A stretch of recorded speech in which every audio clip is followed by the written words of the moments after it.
Hello, everybody, and welcome to Friends of the Force, a Star Wars podcast. I'm your host, Brad. And I'm your host, Sarah.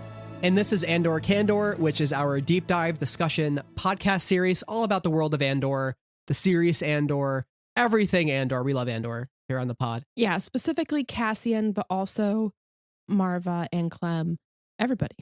And B2 Andor. And B2 Emo Andor. B2 Emo Andor. That's his full government name. His full, yep. His on his birth certificate. This week we're talking about season 2, episodes 7, 8, and 9, which are titled Messenger, Who Are You, and Welcome to the Rebellion. And these are all directed by Janus Metz and written by Dan Gilroy, who is the brother of Tony Gilroy, the one and only. So, Sarah, oh my gosh, do we have a lot of Star Wars to discuss today? That's right. First and foremost, we had screeners for these about a month ago. So we've been kind of sitting on this discussion in particular for about 4 weeks. And I'm so excited that we are finally here because we watched these, we talked to each other about them. We were buzzing. We were quite literally two kids in a bouncy castle, jumping up and down, going off the walls. But we were the only two kids in the bouncy castle, and there was a force field around us, and nobody could hear us. And there were no supervised adults, supervisory adults anywhere to be seen. It was just us and our imaginations in the world of Star Wars and speeches galore.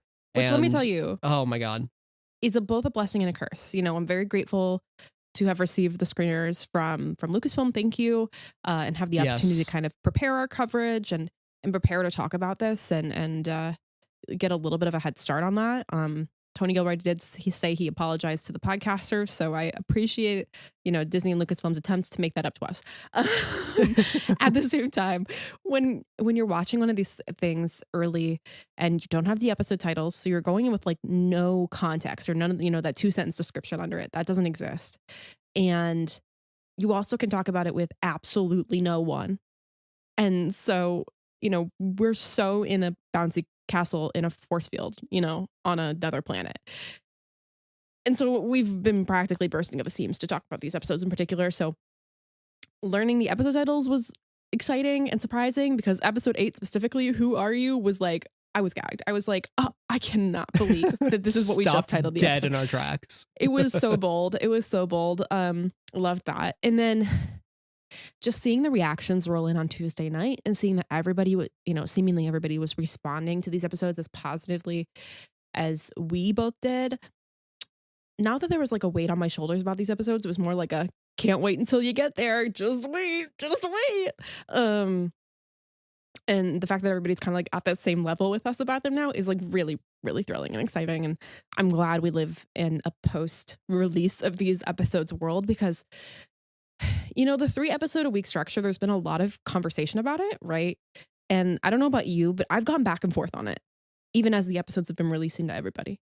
I'm so firmly like in the camp that we were never going to get 5 seasons of this, right? Like the way that the streaming environment is today and the way that Hollywood is, it just would not have happened. We were so lucky to even get a season 2 based on a lot of comments that Tony has made in interviews and the fact that they weren't even sure if they were going to get this greenlit, let alone have the money to shoot it in the way that they did for season 1. Mm-hmm. So I'm just super thankful that we even got these 12 episodes to begin with. But I also just really love how like focused the season has been around Gorman and what the Empire needs Gorman for and the ripple effects that the Gorman massacre has on the galaxy. It's an awakening moment for so many people to realize if this can happen to Gormans, it can happen to anybody. I just feel like it's such a focused story and they're doing such a good job with the tools that they were given. And I think it definitely shows critically because we found out that episode 8 is now ranked among the most highly rated TV shows of all time. Wow. It is at a 9.9, I believe, on IMDb, which is behind Breaking Bad's Face Off and ahead of Game of Thrones' Reigns of Castamere, which are both also incredible episodes of TV. The Reigns of Castamere is like the Red Wedding episode. Okay, that's what I wanted to know. I didn't know that. Yeah. Okay, because like we're kind of dealing with this like compressed schedule for the release of this, and then the compressed schedule for the story of Andor, right? We're getting 4 years or 5 years in a single season, and then on top of that, we're getting each of those years in a compressed release schedule. And I think there's been like a healthy amount of back and forth on whether this was the right move or the wrong move. And these 3 episodes in particular, I think I sit on the fence about the release schedule.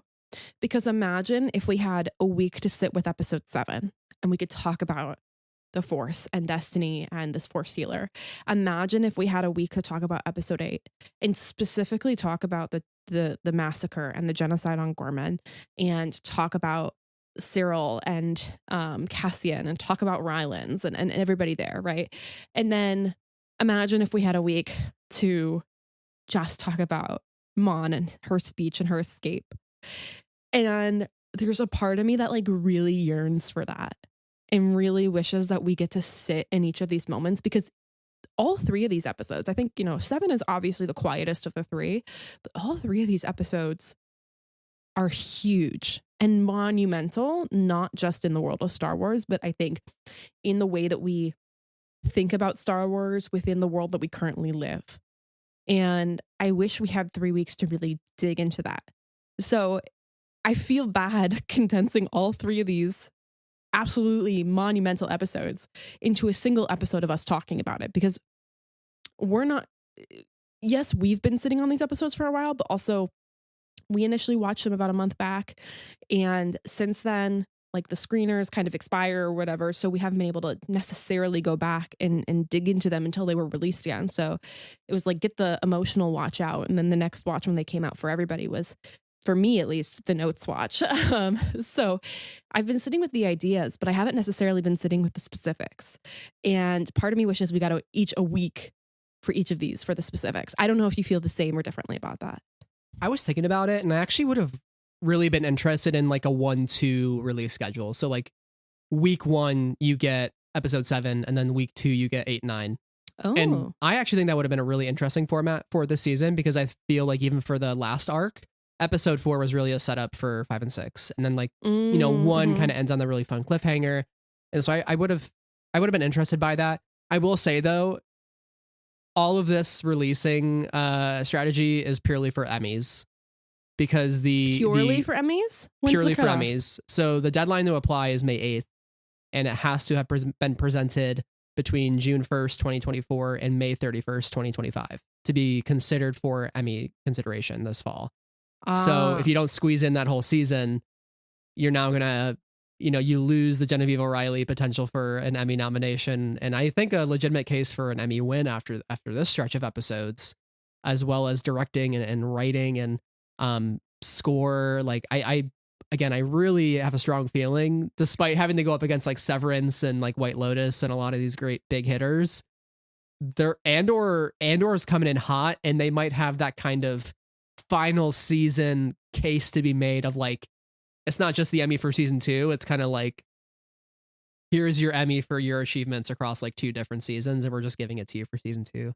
Kind of like how Return of the King won a ton of Oscars, So Right, I have a feeling that maybe Can I just make a direct appeal to the many Emmy voters that listen to this podcast? Vote for everybody in Andor or else. This is a threat. And I'm kidding. It's not. I have nothing to threaten anybody with. But yeah, I really hope Emmy voters take to this show and engage with it beyond. I think the label of Star Wars can be limiting. I think it can turn some people off. Star Wars has a very sort of everyday reputation. And I don't mean that with any sort of negative connotation, but when you think of HBO, you think of prestige, right? Like, oh, all the prestige comes from HBO. But when you think of Star Wars, you think of blockbuster, you think of big scale, you think of the Force. You're not necessarily thinking of like, that's a prestige property, or that's like a particularly intellectual property. Where I think maybe you watch Star Trek, or Star Trek over the years, and you're like, maybe that's a pretty intellectual property. They're dealing with a lot of contemporary topics, and they're kind of pushing boundaries here and there. Anyway, point being, I hope that Emmy voters will nominate this show massively, because it is great work and look past a little bit, or maybe get over whatever their bias is of the words Star Wars in order to appreciate what the show is doing, period. Not just within the realm of Star Wars. Thank you. That's my little soapbox rant today. Just kidding. There'll be at least 8 more. 100%. 100%. And so let's dive in to these 3 episodes and let's talk through why this is some of the best Star Wars that we have ever seen. Sarah, overall thoughts. Is it some of the best Star Wars you've ever seen? Do you think this is the best Star Wars has ever been? Like, what is it about this arc that has the juice? Yes. And what is it about this arc that has the juice? Okay. So right after I watched the episodes on Tuesday, I thought to myself, and then promptly tweeted, I said, if you enjoy these episodes of Andor, can I recommend you every Star Wars book Alexander Freed has ever written? I'm very serious about this. And the reason why is because, one, Alexander Freed, his books are incredible. He's also just written one that includes Bail and Saw and Mon. So pick it up, local bookstores, indies in particular, go do it. Great cover choice for that Mask of Fear book, by the way, after this week with Mon and her Senate pod. That's right. Absolutely. People are going to see that in the store and be like, I got to pick that up. I just watched that episode. Exactly. I hope so. And then there's also the Alphabet Squadron books, which we are huge fans of here at Friends of the Force. And I'm just ready to tattoo those books on my forehead for real. But what Alexander Freed does every time in his books, also the Rogue One novelization specifically, like if you love Rogue One, go read the novelization. It will break your heart into a million pieces. There are little nuggets there that, are give you more than the movie, and they're just brilliant.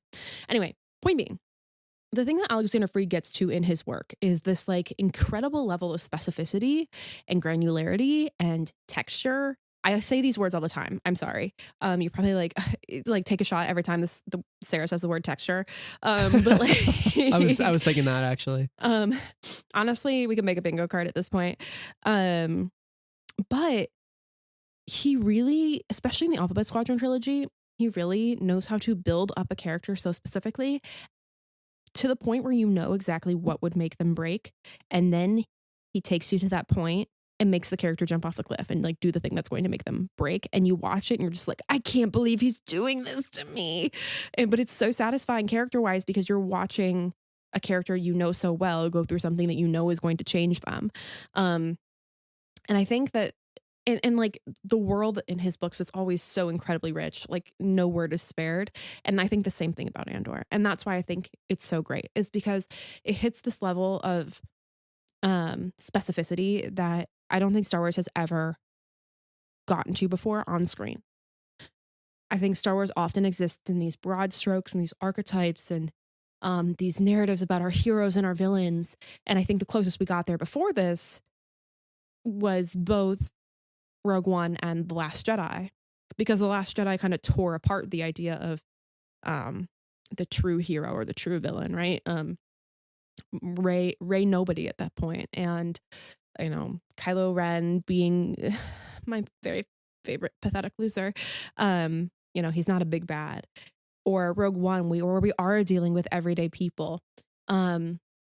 But nothing in Star Wars on screen has ever been given the time that Andor has been given to grow and to change and to watch his world change around him and the people change around him. So I think Andor is that good because it does what books get to do all the time, which is like be incredibly specific and allow characters and allow every character to have a level of depth that you don't typically see on screen, and especially in Star Wars.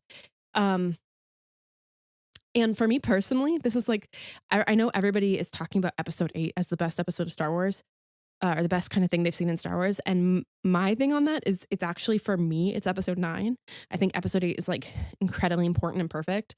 And it's just like a monumental piece. But for me, episode 9 is kind of the thing I've always been wanting. It's the political thriller. It's the politics and then the chase. And you could say it's the episode 9 you've always wanted. That's amen. Amen to that. But like, I've always wanted the Bail Organa political thriller book. I've always wanted the speeches, the texts, the politics in Star Wars. I love all of that.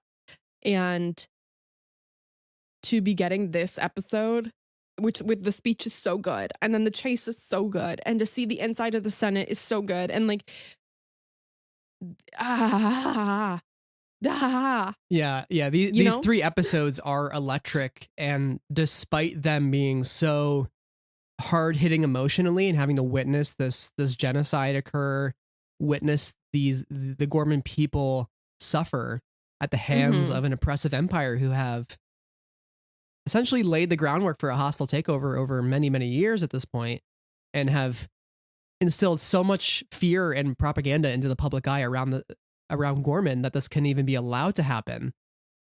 And so, despite all of that, though, the show never loses its humanity and the people who stand up and the people who have a voice for the voiceless, like Mothma, right? And despite what Cassian witnesses, right, and he kind of wants to give up at some point, he continues on and he becomes the leader, maybe not by his choice, which, we'll talk about that a little bit in the idea of choice and him wanting to make his own choices.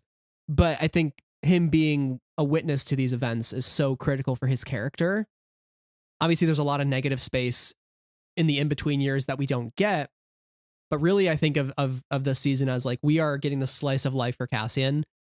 And despite us not having the maybe depth that season 1 had with Cassian, which was the education of Cassian Andor, we are seeing moments in Cassian's life where he bears witness to events that will shape him into who he needs to be. And we'll talk about that, him as a messenger, him collecting as he goes. Gorman is something that he's collecting as he goes, and he needs to collect in order to want to go to Scarif and sacrifice his own life in 1 more or 2 more years, wherever we were on the BBY calendar at this point. So that's why I just love this season. And I love this arc specifically because it's so important for Cassian, but it's also so important for the galaxy. And we'll dive into it more, but like, God damn, this is such good Star Wars. This might be I might like this more than Narkina 5, honestly. And that's saying a lot for me. Like, I love Narkina 5. I mean, the Luthen speech on Narkina 5 is, and that arc is like the greatest thing ever. But also like, Mon speech in the Senate. Anyway, I also have to say, like, no offense to the BBY calendar, but also full offense to the BBY calendar. I have been confused. I'm so sorry every single time that like 5 BBY pops up on the screen. I'm sorry. I'm confused. I maybe I have no brain cells up here, but I'm like, is 0 BBY the day that BBY happened? Like, right. Or is like 2 BBY like December 31st 2 BBY, or like is it like January 1st 2 BBY? Like which what is it? What's their month? What's the month? It's it actually bothers me a little bit. Like, I need somebody to put it out on the calendar and be like, these are the months that it takes place in, or because I don't understand 0 BBY. Okay, I'm so sorry. Anyway, that's a non-important thing. But it is also incredibly important for my brain. So I think we actually need to take this episode to explain to me how BBY works. Hey, well, speaking of Yavin, I do want to say, like, I thought it was so cool to open up this arc with Yavin and just being. I went, speaking of Yavin, and I was like, what do you mean Yavin? For those listeners who had that same moment, BBY battle or before Battle of Yavin. I got it. I figured it out, but it really did take me a minute. I was so good on the transition there, and she just didn't pick up on it. So good on the transition, and it's because I have no brain cells. Yeah, I'm keeping that in. Editor, keep that in. Yeah. That I had no ability to comprehend that in the moment. I'm such a fake fan. Anyway, I want to ask you, like, we obviously don't get to see the true buildup of Yavin, but it still definitely looks like a work in progress. I was so happy to see the pyramids and see the rebel base kind of like getting formed, and there's some like buildings around the town where you can see they're still putting things up, and it's a little it's a DIY, it's a little DIY. They're sleeping in the forest. They got their little tree houses in the forest. Yeah, it's kind of a vibe. Are you upset that we didn't get to see more of Yavin established, or is this one of those things where it's like, it happens probably in the year between, you're okay not seeing it, you're here and now, and this isn't necessarily the important part of the story. What's important is Gorman, and what's important is Mon becoming the leader she needs to be, Cassian becoming the leader he needs to be. Like, those are the important things to really hone in on. Are you okay with kind of passing that time? Yeah, I think that if you're listening to the narration as the new recruits are coming off the ship, they're like, you don't go past this until you've got your health certificate and go to your duty officer and this, that, and the other. So it does a lot of work to establish that like it's getting serious here and the people that are here are serious and there's a lot of structure and order that we haven't seen in the rebellion before. I also think that the establishing of the Yavin base is probably kind of boring. Like it's probably not the most exciting. We know the Maya Pay Brigade was there a couple years ago. Um, I mean, we don't know from A to Z how they ended and the base got started, but we can make some inferences. I also think that by not showing it here, it gives us the opportunity to explore it in a book, a comic, another show, or just another story. And I think that's the great thing about Star Wars, right? We mention something and then we get it 10 years down the road and it keeps building on itself. So I think that leaves us the room to really do that. So I'm totally okay with that. And I think that the narration sufficed. What about you? Yeah, I'm totally okay with it. Again, I really like getting this microdose of Andor where we're just like getting these points in time and then we're going to the next one, right? And I think the younger me who watched 6 seasons of Lost and would watch 25 episode seasons, and we could have had a whole episode about Cassian building his little home with Bix. But like, which honestly again, would have been lovely. Like I'm okay with the filler for what it's worth. I think it's fine. But the show does such a good job dropping us into this next year and kind of inferring a lot of things that might have happened in the in-between years, right? Like we see Draven's here.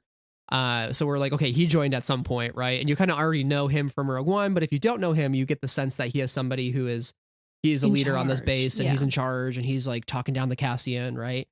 And then you also like see Cassian's injured. It's just like, okay, well, what happened? It's like, we don't necessarily need to know what happened specifically, but we get the sense that we left Bix and Cassian off on Coruscant as a team, and now here they are kind of settled down, clearly not working with Luthen anymore, haven't been in touch with Luthen for quite some time. They want to be more with people. They want to be unified as a front with other rebels. They want to lay a little lower. Cassian's getting a little tired. He's getting a little exhausted. Can we actually talk about that for a little bit and talk about the Luthen of it all and like what is Luthen's relationship with Yavin? Because obviously Will does come back with a bunch of other people who are coming back to Yavin, and he came back on a mission from Luthen, presumably to Gorman, right? Where he's been a lot of the past year. So I find it really interesting, the boundaries of Luthen, and I find the idea interesting of like Luthen is maybe doing all of this. He's being his accelerationist self. He's managing a network of spies, and he's not he doesn't like care about the formalized rebellion. That's somebody else's job. And so like no Yavin for me. Yeah, I mean he says that. He's like, I'm not going. While he's like low-key crashing out because he is like at the Senate not wearing his wig. What is he doing? And also Clea's hair is down. Their hair has changed, and it's the same thing with Will Lark. If you like see the cover of Victory's Price, our sweet baby boy Will Lark, he's got a beard in book 3, and that's how you know he's been through some shit. It's the same thing for Luthen and Clea. The fact that their hair is different, that's how you know that they're really going through it. But like it makes me think that he was obviously involved in the establishing of the Yavin base, and obviously Yavin has been communicated throughout the various networks. Like Bail knows about Yavin, Mon knows about Yavin.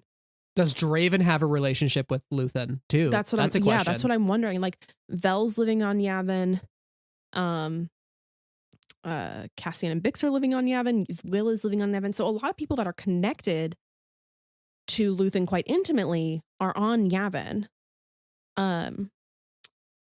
But I'm wondering like where Luthen's participation in Yavin begins and ends. Like, and I think that's not something we might never have an answer for, but I find it really interesting because of like the role that Luthen has taken on in the formation of the rebellion, over the past 3 years, like with, his introduction into the Star Wars universe. So I just find that question super, super interesting. And while it's like, okay, we'll take you off the game board to put you on Yavin, which is a safer place, and maybe you can put your head down a little bit and like put the structure together. Cassian is also a little bit resistant to the structure. When Draven is like, you know, you can't do that, and he's like, the moment you tell me I can't come and go freely is the moment I'm gone. There's a little bit of a tension between them, and it's interesting because they're taking them off the game board of Coruscant to put them on Yavin, but still, like, from Yavin, Will is still working with Luthen. So, like, none of the threads have snapped there.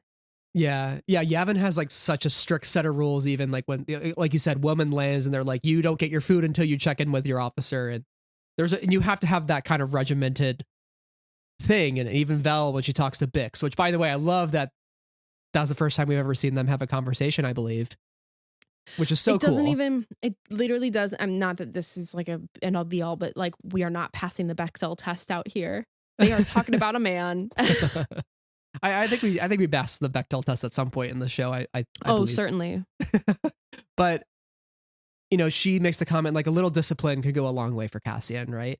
And I think going back to Luthen, like maybe that's why he doesn't want to be a part of this system, because he operates in such a different sphere where he has his own rules and he has his own contacts, and he's willing to do whatever he needs with those contacts to get the information that he has to pass along to the next person to do his bidding, right? And so I don't think he wants to be a part of a very politicized, structured system. He is an agent of chaos. He doesn't operate in that sphere. He's playing 4D chess, and Yavin is just a piece on the chessboard. Whereas like Yavin is the game for some people. And I think he also thinks he's doing more work than Yavin's probably doing. Even Willman makes the comment that like, what are you doing here? All these people coming and going every day. You never know who you're getting. Luthen's actually doing things. And he's kind of right, because at this point in the rebellion's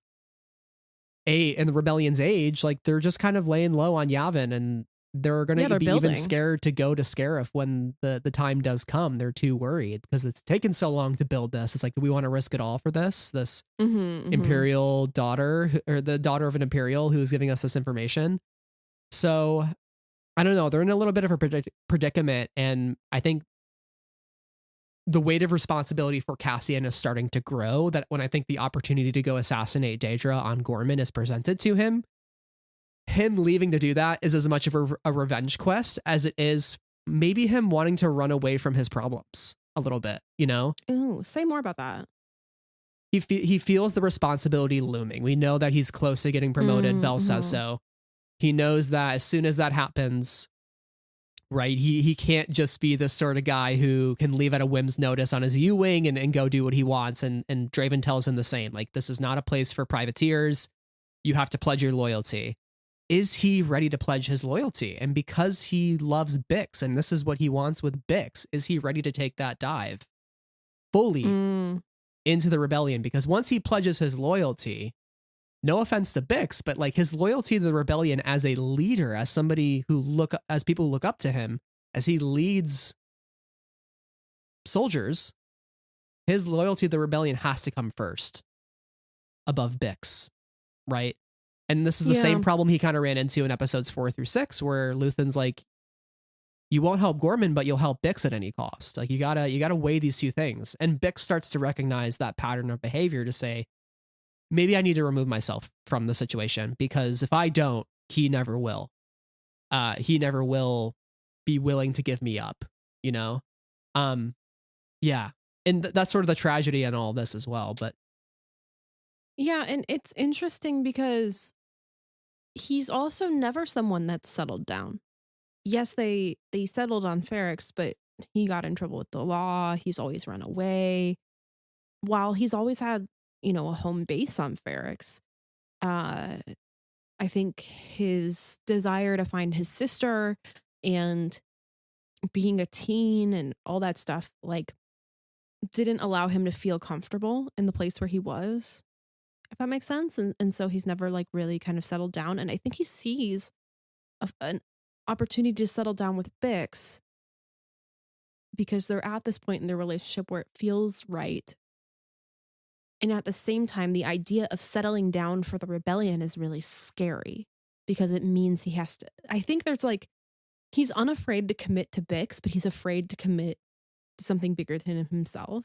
And I think it means because that commitment is in flux too. Like, there's something really stable with Bix, right? Like, he's like, I want to build a future with you. I want to be in your life. I want us to be together. And I'm okay putting things aside for that. And there's a stability in that emotion and that feeling. And in a growing rebellion where they're eventually going to have to fight, there's no stability in that. There is only more trials and more pain. And like, that's the interesting piece, I think, about this is like, there's potential stability in both answers, but also not in either. Well, it's interesting too, because Cassian has seen what the lack of leadership can do to people. Yeah. Right. Like, he saw the Gorman front was so divided internally because Rylance is trying to maintain peaceful protests to retain their dignity as Gorman. Meanwhile, the rest of his people know and strongly suspect that an armory is being built, so they want to fight back violently.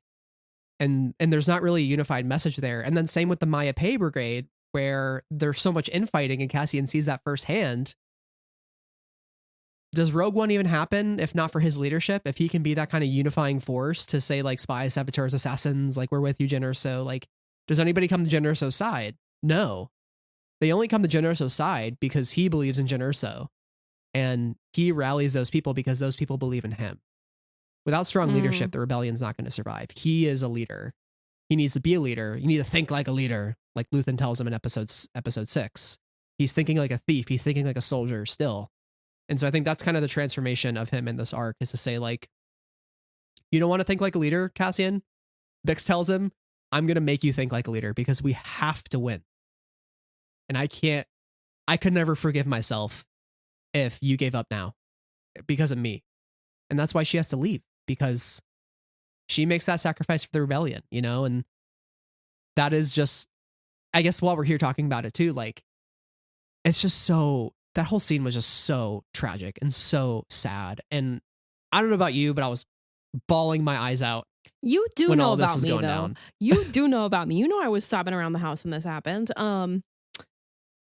Yeah, I had some like dishes I had to put away, and I was like, my God, I can't believe this is happening to me. Like, really sobbing around the house. I was so devastated. It hit. It was so punchy. And man, what a way to move these characters along and to punch us right in the gut, because the last line of like, I'll find you, is the most devastating thing I've ever heard in my life. I totally thought Bix was a goner this season. Oh, yeah. Maybe that's just me being conditioned as a Star Wars fan to lose so many people. And we know this is all leading to Rogue One, which is like the definition of losing everybody. But I never suspected the most tragic part of the story was not Bix dying, but actually Cassian dying and Bix never reuniting with him. And obviously I'm crying the whole time Adriel's giving this amazing performance and talking about how he's sleeping and I have to leave. I just know that I can't stay here with you now, which is really echoing Cassian and Marva's conversation from season 1, where she's like, I can't go and you can't stay. Right. Mm-hmm. And he's pleading with her to leave in the morning with him. And it's kind of the same situation here. The fact that Bix puts the rebellion above herself and her wants and her needs, I think is such an act of bravery that the galaxy will never know about. Right. Right. And that to me is beautiful. But when she says, but when there's like a long pause in her speech and she says, and when it's done and when it's over, I was like violently sobbing because I knew exactly where it was going. And I knew she was talking about, you know, we could do all the things we ever wanted, everything we know we'd missed. And I'm just like, God damn it. Like, this is so heart wrenching to me. And it's difficult too, because the reality is like, yeah, they could have had that and they could have lived a life together, but then the Forced Order will rise and they'll probably still be alive for that.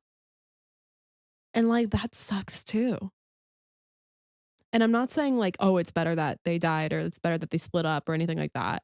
But like, you know, any of these characters, but like all of the outcomes have a sort of pain in them. It's just how long the happiness lasts. Thinking about Perrin's speech about joy, right? It comes at unexpected times, and when it does, you have to grab onto it because it can be fleeting. And I think Cassian wants too desperately to find that joy in this moment, and Bix is like, it's just not a reality at the moment. How much more can we be on the run? How many homes can we have to leave? You know, we already left Ferrix, we left Mina Rao. We're not going to leave Yavin just to go to another place that we're going to have to leave in a month because of the Empire. Like, it's never going to end. We have to win. Can I give you a terrible, sad bit of foreshadowing here? Oh, earlier Jesus. in the season. If it's a war, and you keep saying it is, and I know that you're right, but if it's a war, it's not up to us what we can save or what we lose. And in that moment, she's also telling him, like, we're going to make choices that we're not happy with. Bix ends up making a choice about what she's going to save and what she's going to lose. But Cassian doesn't make that choice for her. And she makes that choice for Cassian. And that hurts. You're talking about choice. Yeah. And I think these episodes kind of grapple with this idea of like choice, destiny, fate, consequences of our choices, like these kind of like big picture ideas. And I think specifically within Cassian and his journey, maybe we can narrow in on the conversation with the Force Healer, because that's all about this kind of stuff. That's all about Cassian, like the long game for Cassian, largely what also feeds into Bix's decision to leave. Did you want to talk about that a little bit? Sure. I mean, I think there's like this juxtaposition broadly between the idea of fate and destiny versus the idea of choice and consequence. And I think that different characters in this story are on different paths about this. Because I think like Cyril specifically is on a choices and consequences track, and Cassian is on a fate and destiny track. And like Bix lives in the middle of that, and Dedra lives in the middle of that. And I think that's just like a really interesting idea. But for Bix and this idea of like the choice and the consequence, it comes from this idea of fate and destiny. And I just want to like ask you what you thought when suddenly in this show that has nothing to do with the Force, we finally get an element of the Force, which is an absolutely brilliant tie-in to Rogue One. This is hands down one of my favorite parts of the series, which is so funny because we never thought we'd get the Force mentioned. And I think it's done in such a way that is just so, so brilliant. And you're talking about how Cassian is a fate and destiny guy, but I think he wants to be a choice guy. He would love to be a choice guy. Luthen challenges him on that also. And he's like, when they're on Coruscant trying to rescue Mon Mothma, he's like, you've been there every time I've needed you on all these really important missions. And then he lists them all the ones we've seen. Right. He's like, I make my own decisions. He's like, is that what you've been doing? Sometimes I wonder. You appeared when I needed you. And he's like, you know, Aldani, Narkina, Ferrix, Sinar, Mina Rao, Gorman, and here we are. And then the same thing with Clea when she's like, the reason we're fighting is to be able to make our own choices. Like, that's why we're here, bud. Right. You're not really afforded choice in time of revolution, because sometimes you have to do the things, you're kind of forced to do things that are not what you want for the sake of the greater good. You have to commit to something larger than yourself. And this whole scene with the Force Healer is so fascinating because she just kind of feels this energy around Cassian, him as a sort of like chosen being. Maybe the Force has chosen Cassian, right, for this greater cause, and he wants to reject it, right? Like, it's the traditional hero refusal of the call in the hero's journey, right? It's certainly. Mm-hmm. And I think this whole season is that for Cassian. Like, yes, he's been radicalized. Yes, he's been educated, but is he willing to accept the call? No. Mm-hmm. I love the fact that she even admits, thank you for clarity. I don't find it often. Sometimes I lose faith, and I thought it had been gone for good. That clarity. And she says they come no matter what, meaning the people who come to her for healing. She says, sometimes it even works. To me, that indicated she is not even fully, like the Force isn't even like fully working in the way that she expects it to. Her faith has shaken over the years. She's losing touch with the Force. And here is this man who comes in and she feels such a strong connection to him that all of a sudden the Force awakens within her once again that she hasn't felt in some time. It's funny you say that the Force Awakens. There's actually like a movie called that. I know. I just feel like that's what you were like. That was the synergy there was like crazy. Yeah. Yeah, she says all that you've been gathering, the strength of a spirit. Surely you must feel it. And it's so interesting because like she clearly is having a really, really profound moment when Cassian kind of enters her space. Not that, not that our Force healer theories are going to pan out to any sort of degree. Like, I don't think the Force healer is like Snoke and is or is not important to the story. But did you have any thoughts specifically like about the Force healer and who she might have been in a past life and who she is now? Because I don't know, the way that she spoke and the way that she experienced that moment made me think that, she might have been more than just a Force healer. Maybe someone who was more in tune with the Force religiously or Jedi. I don't know.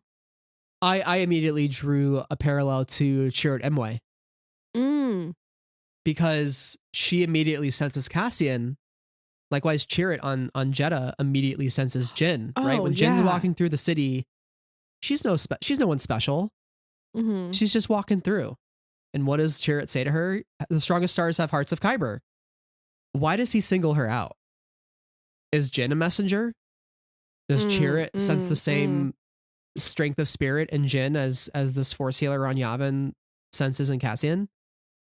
And we know that Cassian and what does it mean to be a messenger? We'll talk about that in a second, but like maybe she was a guardian of the will at one point. Maybe she used to be on Jeddah. She's wearing some red clothing, which we know like red is a big piece of the Guardian's clothing. Chirrut wears red. Lyra wears red. Yeah, Lyra Urso. So there's that. So maybe she was part of that religion. So maybe not quite a Jedi, but she believed so strongly in the Force that she was one with the Force and the Force is with her, right? And it's just a great way for maybe to set Cassian up for when he does meet Chirrut to believe in Chirrut and his mission.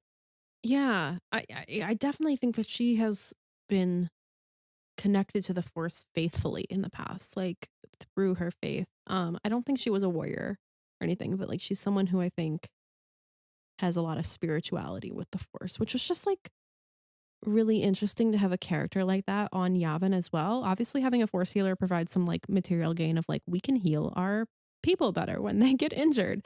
But we kind of separate the rebellion and the Jedi quite a bit, I think, in our thinking of them. And like, yes, Luke joins the rebellion to take down the Death Star, yada, yada, yada. But he is very much an outsider.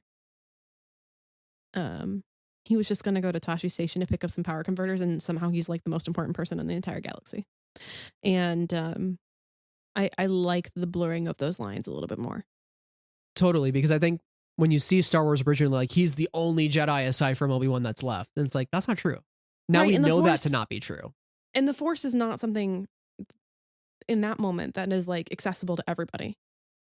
Right. And it doesn't just belong to one family. Right. Which I feel like it felt like that way. Like, oh, like this family, the Skywalker family is just destined to save the galaxy. Right. But I think what's so special about this moment is she is sensing that this guy, Cassian Andor, can be as important as Luke Skywalker. Yeah. And the fact that we've like spent more time with him than like any other character is literally Luke. Yeah. Like, yeah. It's crazy. It's crazy how Star Wars has worked out like that. Who would have thought us in 2016 were like, yeah, we're going to spend like 24 hours with Cassian Andor. Yeah. Wild concept. Yeah. But Bix asks her what she saw, and she said, I sense the weight of things I can't see, pain, fear, need. Most beings carry the things that shape them. They carry the past. But some, very few, your pilot, they're gathering as they go. There's a purpose to it. He's a messenger. There's some place he needs to be. I'd love to ask you, Sarah, how did you interpret this, and what does it mean for Cassian to be a messenger? Cassian as a messenger, I think, takes on a couple of meanings. The one that, I think where our minds probably obviously all went was Rogue One, you know? He doesn't make it out of Rogue One, but alongside Jin, they're able to transmit the Death Star plans, which allow the rebellion to survive and thrive and take down the Death Star. And like that is a huge messenger moment. That's a huge moment of triumph. But I also think that there's such a large circle of lives that have been touched by Cassian's presence and Cassian's leadership. And I think that everything that he's been through has informed him in a way that others not just need to talk to him to know, but can like functionally sense. I think that like the moments on Aldhani were really formative for him. Everything we see in season 1, moments, Kanari, those moments on Ferrix, but his presence and all that changes the people around him. And I think that in itself is a message. I love that. And I think you're right that most people are going to jump to Rogue One, which is the obvious one. There's a particular convenience in knowing how somebody's story ends that kind of allows you to think about them in a different way. Right. And the idea of like, hey, is anybody listening? Right. Like we sent the message. Is anybody listening? We're the messengers here. But I think like really honing in on the idea of that he's collecting as he goes. What does that mean? I know. And then going back to Luthen listing out all the missions. I think that's also for us to remind us all the things that Cassian has collected. So like let's think of the idea of messages and the idea of collecting and the experiences that Cassian has gone through. Aldhani. Cassian was a messenger because he participated in that raid and he signaled to the galaxy that the Empire was not invulnerable. Yeah. Also within that mission, he was given a message by Nemec, right? Mm-hmm. Was Nemec a messenger? Who's to know, right? Like I assume that the Force moves through all of us in different ways, and there are probably so many messengers in the Star Wars galaxy that we don't even know of, right? Narkina 5. Is Kino Loy a messenger? Cassian was there in that moment. He gave Kino Loy the words to speak that speech, right? Great point. And then Ferrix, Marva. Marva is a messenger. And what does Cassian do? He collects that speech for Marva as he's going to find Bix. He hears it in the background. He collects her words and in the spirit of Marva passes that on as a messenger, right? And then Mina Rao, he loses Brasso. He's a messenger for Brasso. Brasso is gone. In this arc, he becomes a messenger for the Gormans because he's Rani Guja from the Mid-Rim Network, but he's also one of the few there who survived the Gorman massacre and could live to tell the tale. And we hear this, at the end of episode 8, Drina's plea for anybody out there who still believes in truth, any faith left in truth. She says, please mark this message and pass it forward. This is murder. The Empire built this fire and they led us to the slaughter. And I got to do something for the greater good here to make sure that this isn't forgotten and that like the sacrifices of these people are not forgotten. Like all these experiences that we've gotten to witness on the show have been handpicked because they're moments of Cassian being a messenger, and he will be a messenger once again in Rogue One. Sorry, I just rambled a lot there, but like, no, but what do you think of all that? I mean, I think he's definitely meeting other messengers, and then he meets Jin. I will say I have actually a lot of little nitpicks about this arc, despite it being like I think the best Star Wars has ever given us. One of my little nitpicks is that Luthen only names all the things we've seen on television, and like, no offense to Luthen, but he really should have only named a couple of them or sprinkled in some things we haven't seen yet. Because what I was talking about with Yavin and us not seeing like the buildup of Yavin, it opens the door for us to see something like that in the future. And we know that he's going on other missions. Like he's in the mighty Chewbacca in the Forest of Fear. Yeah, just throw a Kashyyyk in there, Luthen, like Mina Rao, Narkina, Kashyyyk. You're like, wait, what the hell happened on Kashyyyk? Like I was telling you earlier, it's like if instead of Obi-Wan saying that time on Cato Nemoria didn't count, which we don't ever see. It's like him being like that time on Geonosis didn't count. Like it wouldn't hit the same, you know? And then we find out about that time on Cato Nemoria in a book, you know, Right. like 15 Mike years Chen's later. Brotherhood, yeah. It's a beautiful thing. Everybody read it. It's good. We love Mike Chen on the pod. We really do. But I do appreciate him kind of bringing up all these points of these moments for Cassian, because they're also all turning points. They're also all signs in the right direction for Cassian. They're like, this is where you need to be. You're meant to do this. You're meant to be a part of this. Yeah. I thought that was a valuable moment, even if I have a gripe with it. Well, as somebody who loves a really great series wrap up too, just having all of those events mentioned, I'm just like, it took me a little bit down memory lane at the same time. Selfishly, I'm like, oh, yes, Narkina 5. Yes, Aldani. We got 2 Aldani mentions in this arc. 3 actually. We got 3. I was there too. Wow, what a memory. We got Vel telling Bix we aren't, a bunch of loonies running around Aldani anymore.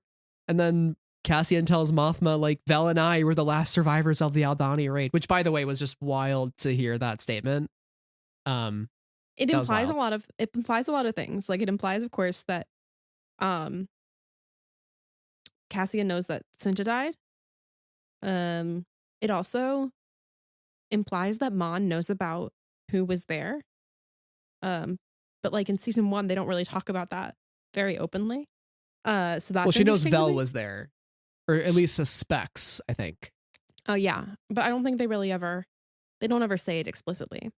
So Vel mostly talks about, Vel mostly talks about though, like how she's just been away for a while, been away from Coruscant for a while. Yeah, I think it's inferred mostly, but right. Yeah, but that potentially could be a point for Mon if she didn't know explicitly to be like, whoa, as she's having that like holy shit moment in the elevator of like, what this fuck is happening right now. Yeah. But I think all this to say, like, him listing out those moments in response to him talking about choice, like it was his destiny to be in all of these places. It was his fate. Right. And I just love this beautiful idea that's being played with here of like destiny and fate, and Cassian specifically. And it really leaves an impact on Bix to I think she feels it. Like she says she feels it. And they have this great scene, by the way, which is very reminiscent of Return of the Jedi, Han and Leia on the Andor rails, like the kind of platforms after Leia learns Vader's her father. So I loved the synergy there, and they have this emotional hug. But like Bix saying, I've always had dreams like that. I felt it before. And like, I don't know if she has some sort of force sensitivity going on too, maybe on like some deep level. Where she senses the same thing in Cassian, but everybody's caught a couple of midi-chlorians. You know what I'm saying? Yeah, a couple. And I think that her having some attuneness to the force is not abnormal. Totally. I don't think it makes her particularly special. I don't mean that in a negative way. Yeah, I mean, I have a couple midichlorians.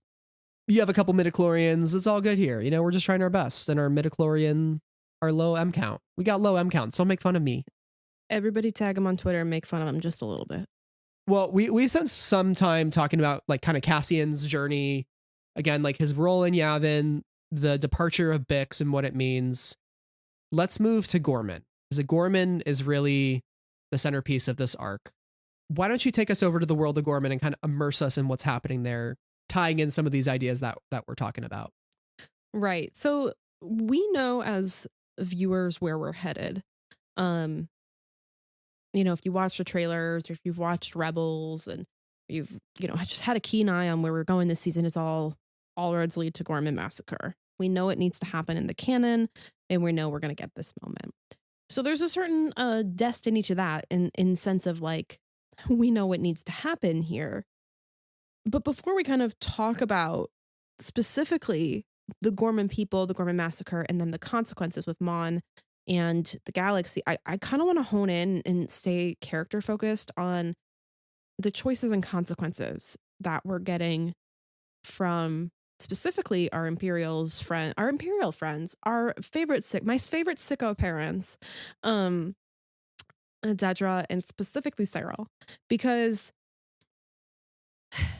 Dedra exists to me at as I said this earlier, the intersection of fate or destiny and choices and consequences, because in a way she was always propagandized to be the kind of person that she is, right? She grew up in an imperial kinderblock, which functionally, if we think about the timeline, is actually a late republic kinderblock, but these may functionally, like the lines may blur about the emperor and the empire, which I think is interesting. There's an intentionality in the timeline blurring, which I think is really interesting. Anyway, that's an aside. But she grew up in an imperial kinderblock. She didn't have the love of her parents, who were apparently criminals. And she grew up around the propaganda of the empire and the propaganda of order and this emotionlessness and this cruelty. And I think it would take a particular lot of work to get her out of that and to make her a rebel, or to make her somebody who's free from the way that she was raised. And so in a way, this is always where she had to be, serving the empire, fighting for her position, fighting for her reputation and her personness within the place where she works and the world in which she lives. And I think that like her attempting to like do a good job so that she can get a promotion. And by do a good job, I do mean that in air quotes, because like there's no good job being done here. To be really clear, the murder of people is not good job, but it is potentially good job within her position, her role in the empire. Versus Cyril, who makes a lot of choices that have a lot of consequences. And he's somebody who, when we meet him, we immediately recognize that he's very particular. He cares a lot. He wants to do a good job. This is the person that he is. He wants to impress people. He wants to stand for the right things. He wants to follow the rules. He's someone who tailored his suit, his uniform to be a little bit more form-fitting because it felt more professional to him. And he's someone, when he sees the death of two people who worked at his company, he says, I need to figure out who did that, because it is important that these two get justice. And that just spirals him. Spiral. I'm really funny and very cool. But that kind of spirals him into what is functionally like a death spiral of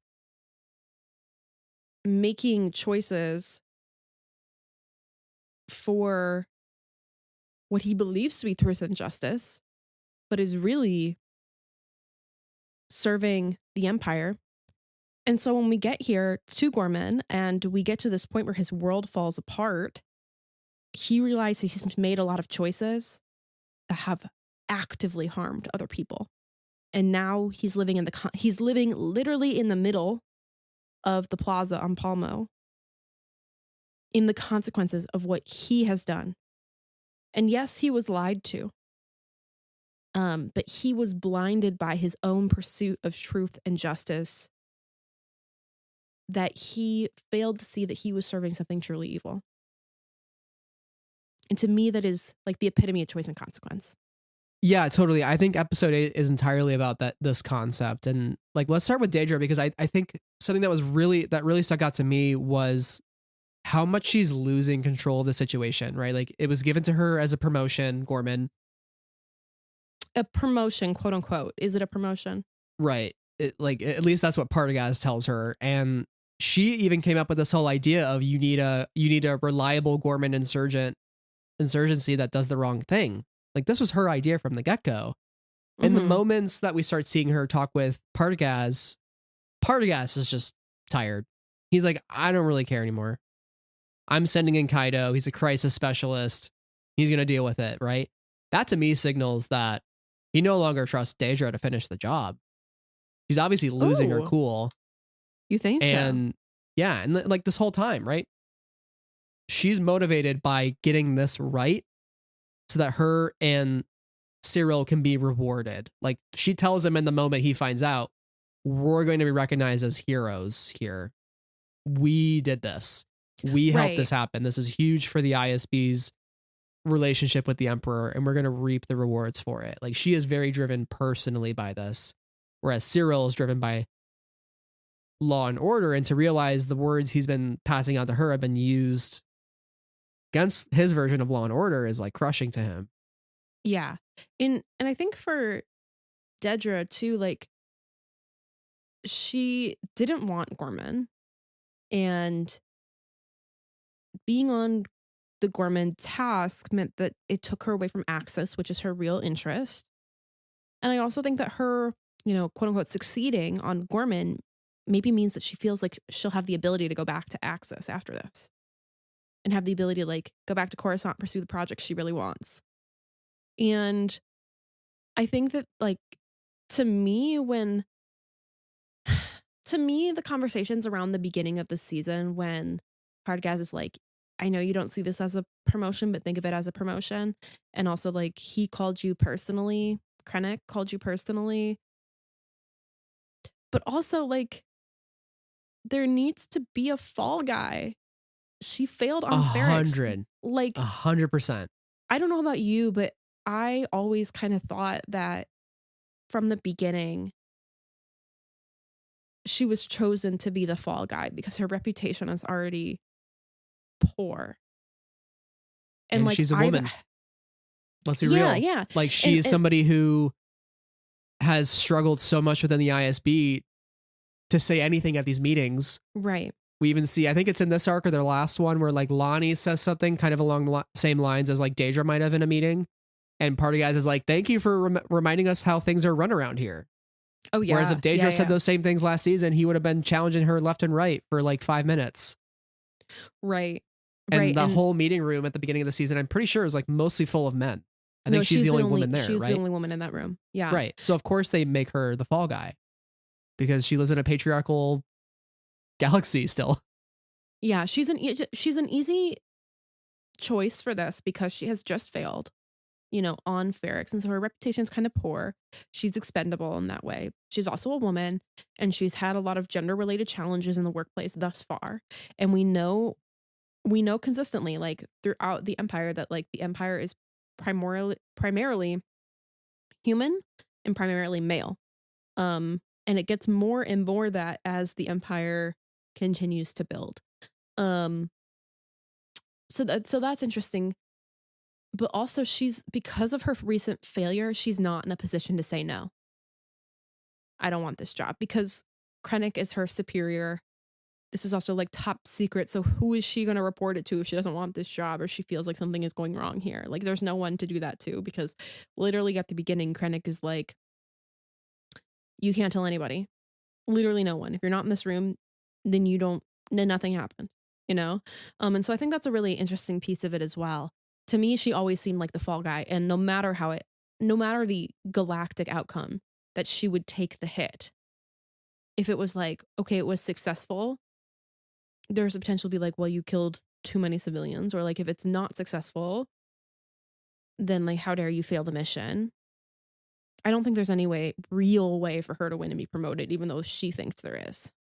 Yeah, and I feel like also the Empire has cushioned itself enough through its propaganda that even if it does go quote unquote wrong in the eyes of the media and how the media is spinning Gorman resistance, to the galaxy it looks right. To the quote unquote right. Like, we start on Gorman with this idea, this phrase that keeps getting repeated, the continued inexplicable Gorman resistance to imperial norms. We hear that mentioned several times. Even Partagaz says those exact words to Dedra, and he says the only story that matters is Gorman resistance. We need what's in the ground. The Empire has been patient long enough. He doesn't care how it happens at this point. They've waited. It's done. Orchestrate it. I don't care how many people die. We need the Calcite. It's all propaganda. It's all propaganda. I actually, before we kind of talk about Cyril a little bit, I would just like to talk about, since you've mentioned the media and the propaganda, obviously it was framed as like, here's how have you ever heard about how the Gormans are just like a little bit arrogant, is what the Ministry of Enlightenment guy says right in the first episode. I find it really interesting how all three of these episodes, specifically these 3 episodes, are framed around the idea of the news and how people view the news, and how people shape the news, because we're opening with like this montage of sorts of all of the news reporters saying things about Gorman that are twists on the truth. And then at the end of episode 8, we see all the people reacting to the news, specifically like Edie in front of the TV with her friends who are kind of consoling her. We hear Drina's broadcasts. Then in episode 9 with Mon's speech, there's this whole plot to shut down the broadcast because we don't want this message getting out. This whole idea of how we engage with the news is just, in the whole episodes being framed like that, I think is really, really interesting, because the reality is that you and I are not in the same place. And we can't be in all places at once. And so there's no way for us to be proximate to the most important and pressing moments of our time. We might be privy or close to one or two, but these are not things that happen every day to you or I or the vast majority of people. And so the only way that we consume these things is through the news. And what message are we really hearing about the most important events of our time if people have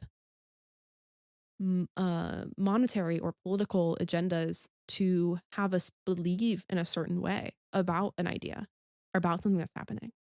And I just thought that the framing of these episodes was incredibly smart with the news, and it made me think about how I engage with the news around me, and also how there have been real life events where I've had to really deconstruct what I've been told in the news in order to better understand what was going on.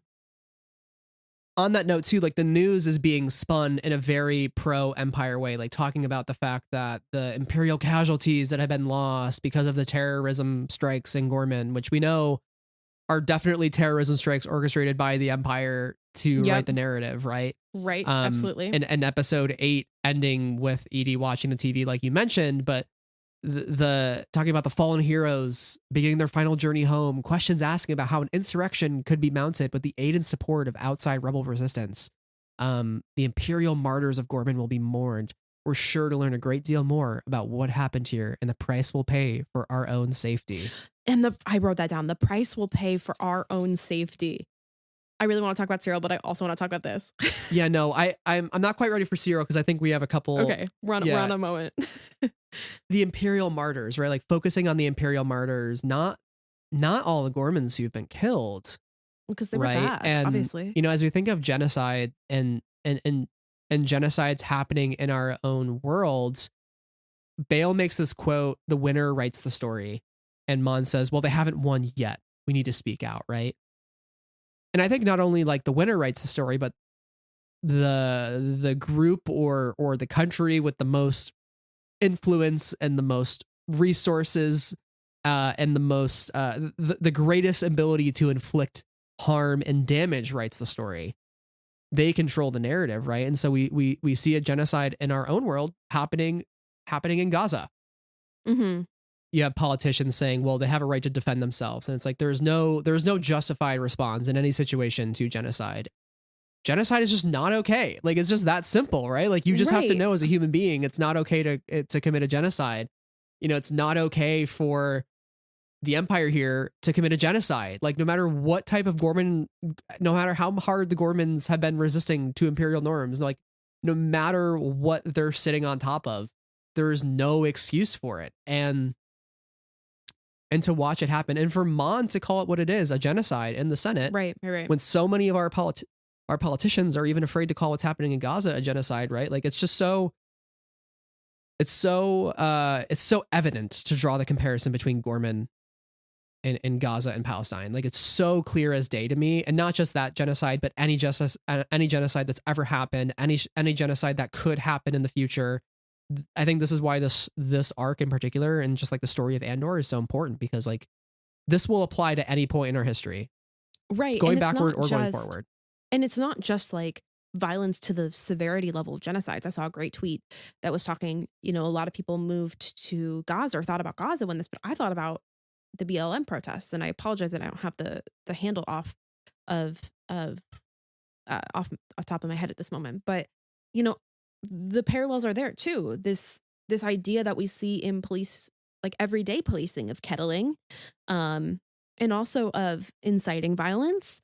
I remember so many recordings coming out of protests of, you know, an officer grabbing somebody who was, you know, walking peacefully in their march, and then that person, of course, like if you're grabbed, you're going to be resistant to that moment, right?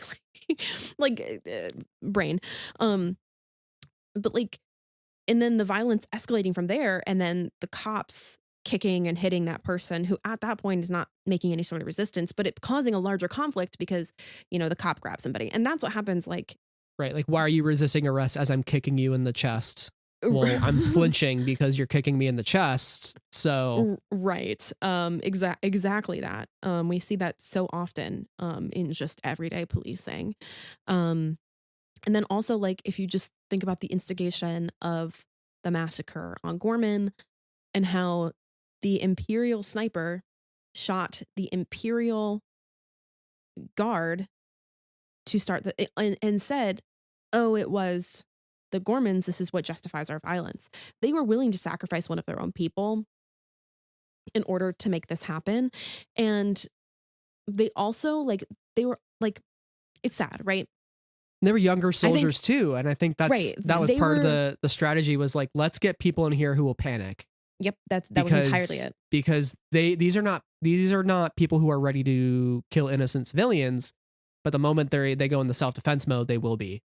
And we need to create that chaos and that panic. And there's a tragedy to that too, because when we look at them walking down, they seem young and they seem inexperienced. And I'm not saying that they should get more experienced in being, you know, fascist foot soldiers. Like, that's not what I want for them. But also, like, we know not everybody is joining the empire because they love the cause. For some people, it is a job. It is stability. And maybe it's the choice between that and the streets for somebody. And that's a terrible choice. So it's possible that not all of those people were there because they're like, I love the empire. Let's go do it. You know, and so, like, death in any regard is a tragedy. Especially when we're talking about something that feels so real, like the Gorman massacre. Like, I think death is a bad thing. We should not be killing each other, period. That's maybe a bold thought to some in our real world, but like, maybe war is bad. Yeah, maybe just a little bit, maybe a lot of it, actually. Maybe treating people as an other is a bad thing. Well, that was where I kind of wanted to go also. Yeah. On the topic of the media's role. And again, like, media plays such a big part of what happens on Gorman, because this has been long in the making. Right. Like, this has been Cyril's job, is to feed them information that they can spin.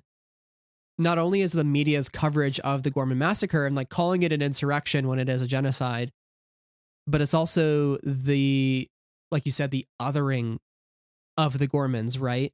And we think of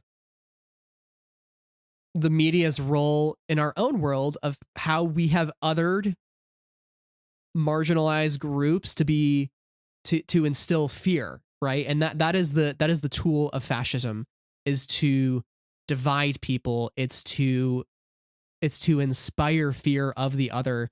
You mentioned the word proximate, right? If you are somebody in middle America who is not proximate to people who are diverse and different than you in ideology, in race and gender and any of those things, and you are not proximate to those people, if you read something online that is either like misinformation, or it's sensationalized, or it's hyperbolized and it's fake news, you are going to be immediately fearful of that type of group. I immediately think of the right's rhetoric around illegal immigrants and how they continue to spin the story about illegal immigrants committing violent crimes when there is no evidence of that even happening on any sort of mass scale. And they take the one or two instances of it happening and they sensationalize it to justify deporting thousands of people and putting them in a concentration camp in El Salvador.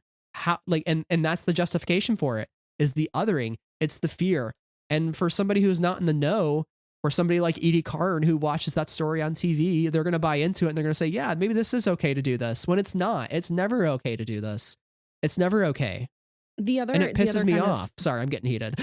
No, it's okay. I think we're talking real world stuff now, because this is the, how could you not talk about it, you know? Yeah, this is the episode to kind of have these conversations, certainly. The other kind of othering here, again, think about the Gormans, like in the grand scheme of things, there are 800,000 of them. That's it. Right. You know, like that's less than like all the major cities in the US, any single one of them, 800,000. And that is like a really minority group. It also makes me think of the past and present othering of trans people. And I was also, like, yes, I was going off on a little rant to my parents the other day, and I was like, yes, and the Republicans they're so fixated on trans people because, like, one, have you ever met a trans person? And like, for some people the answer is no, but for a lot of people, like, the answer is yes, but maybe they only know one trans person. It depends on the circles you run in. You either know a lot of trans people or you know no trans people, I feel like. But like, everybody's back in 2013, 2016, everybody was so afraid like a trans person was gonna come into the bathroom and cause harm, right? And now everybody's concerned about trans people in sports, when the number of like trans people in sports is minimal, or trans troops in the military, when there's only like 4,000 of them in the military.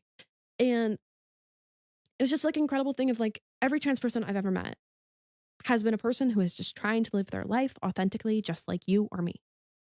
And what has, you know, a trans person ever done to harm you, to make you feel less secure about yourself? You know, like in reality, I don't know. It's very frustrating to see this very clear othering on screen, and also know the ways in which many groups in our real world are being othered. It's the greatest tool. Like fear is the greatest tool to shape your populace, and it's how you hold on to control. It's how Palpatine held on to control, right? The fear of war coming back. He ended the Clone Wars. Do you really want war back in your life? No. This is why the general public accepted Palpatine, because they feared war. They feared the threat of the Separatists. They fear the Jedi who allegedly tried to assassinate the Chancellor. And they fear all these things, and they suddenly have peace for the first time in a minute, and they're like, wait, I can breathe easy tonight. Right. And isn't that a nice feeling? Everybody go read Mask of Fear by Alexander Freed. But it's the number one tool, is to inspire fear, divide people, make us feel isolated, and make us feel like we're not together. Because when that happens, these people in power can do anything they want to shape our policy in our country, and we're too afraid to do anything. They want us to feel too afraid to do anything, when we have to remember that the greatest tool to use against fear is community, and it's rebellion, and it's why this arc in Mon's choice to call out Emperor Palpatine and eventually go on into Rebels and make her second speech, and a bunch of people come to her and they go off to Yavin to continue the rebellion. Like, that is how they're going to win, right? But like, in this moment with what happens on Gorman, it's to instill fear that, like, if you go out of line, this could happen to your people too. It happens on Alderaan. It happens in a lot of other places. It happens on Jeddah. Yeah, and it's I kind of want to like jump back to this, back to the idea of news, right? And back to the idea, and you also mentioned community, and I want to like bridge those two ideas. There is a lot of separation in the galaxy, right? By nature, it's a galaxy. There's a lot of literal space in between all these planets. If you've never been to Gorman, if you've never met one of the 800,000 Gormans, then you're not in community with the Gormans.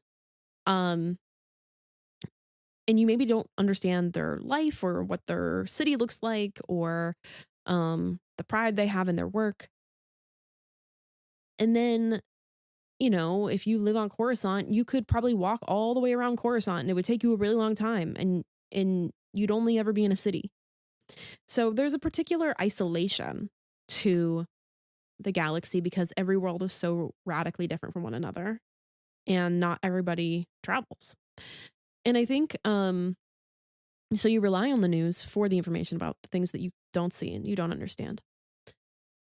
And this bringing this back into the real world, this idea of community in the news is really, really important. And we're in such a shift right now where like less people are watching cable news. So less people are watching the centralized news, that the 24-hour news cycle, whether it be, you know, CNN, MSNBC, Fox News, yada, yada, yada. I think there is actually a larger number of people watching Fox News. But that's kind of an aside and also an important point at the same time. But there's a lot of, you know, there's talk about the Democratic strategy and how the Democrat candidates over this past election cycle failed to go on the podcasts, the newsy podcasts, the people who are actually speaking to people, the Joe Rogans, the Hassan Pikers, et cetera, et cetera, et cetera. Big people in the space who are the Caller Daddy, whatever. I don't know what all these podcasts are. There's a lot of them on the right, but there's also some on the left. Anyway, point being, we are in more isolated news silos than we have been in a long time. And I think there's like a benefit to being in a community of like people, right? There's a benefit to some of the fracturing of social media that's happened over the past 5-6 years, maybe 3-4 years. Whereas like after The Last Jedi, it was a really terrible place to be with Twitter, you know, just because of how vitriolic things became there and how people that you or I would never necessarily interact with fandom because our likes are totally different and our interests are totally opposite and the way we live our lives are totally opposite of one another, would suddenly, you know, we would pounce on each other's ideas when those are maybe not realms that we didn't need to have our toe in that realm over there. At the same time, like having bridges between communities when the internet and when news is more centralized allows for common conversation topics, common things we believe fundamentally. And we've lost a lot of that due to this decentralization, due to the fact that, you know, Elon bought Twitter. And so many people have gone to other platforms, but nothing's taken off at the level of Twitter, right? So not everybody's there. To more censorship, to you know, less places to gather in real life, the elimination of third places, the desire to ban teens from the malls after 4 p.m. without a guardian. You know, like all these things don't inspire community. And also the fact that you could be potentially deported or arrested or whatever if you, right, depending absolutely. on what you post, because we know that, again, like our government is going after people who are posting pro-Palestinian content and labeling them as enemies of the country. And there's that, right? And that's, again, like another form of extreme censorship and the chilling effect of that. And especially if you live at the intersection of multiple marginalized identities, like maybe is less safe to hang out at the mall with your friends because you look a certain way or if it's hard to a certain population, or you know, do speak about the specific way about topics that the US considers to be bad news right now. I know we've been talking about some pretty heavy stuff here for quite a bit, but I think it's also important to really ground ourselves in like why I think the story resonated with us. This arc in particular, I for one had a very visceral physical response to these episodes. Absolutely. Specifically episode 8, and I texted you about it too. I was like, I again, like just thinking of the things happening in our world and that we're talking about, and then putting it and seeing it on our screen in Star Wars and how important it is to almost like see it in our stories, despite Star Wars being a thing of escapism for us most of the time. I think for it to tell this type of story is so powerful. But like watching it actually happen, I was like violently crying, emotionally moved, and like hearing Drina's speech and just seeing the escalation of this from 0 to 100. And it was just wild. It was a wild experience to watch this and sit with it for a bit. And I think I sent, I was texting you about it, like how much I was affected by it. It was just a lot. It's a lot for anybody to watch. Absolutely. And I think the important thing, like with a story like this and the clarity with which they're telling it, is that it can't just live in our galaxy far, far away. It's so clear about the various parallels that it is trying to make here. It is so clear about existing in the real world despite being in Star Wars that we can't let the empathy stop once it becomes real people in our own world. 100%. And I think that is like a hugely important takeaway from these 3 episodes, because it is kind of weird to talk about episode 8 and be like, that was incredible. That was amazing. That was the best Star Wars has ever been. You know, the highest rated Star Wars ever is like the genocide of a people, or the beginning of a genocide of a people. There's a disconnect here, because we know this is happening to people historically and presently. And that the reality of this is that, like, we don't always afford the same empathy to real people than to fiction that we do to fictional characters. And I think that's just like something to think about and something to take action on. And like, how are you and I can step up and do something more than what we're doing right now? And how can we be better citizens of the world? Thinking about the empathy we have for our fictional characters and how we can maintain and be witness, and also not only be witness, but be proactive in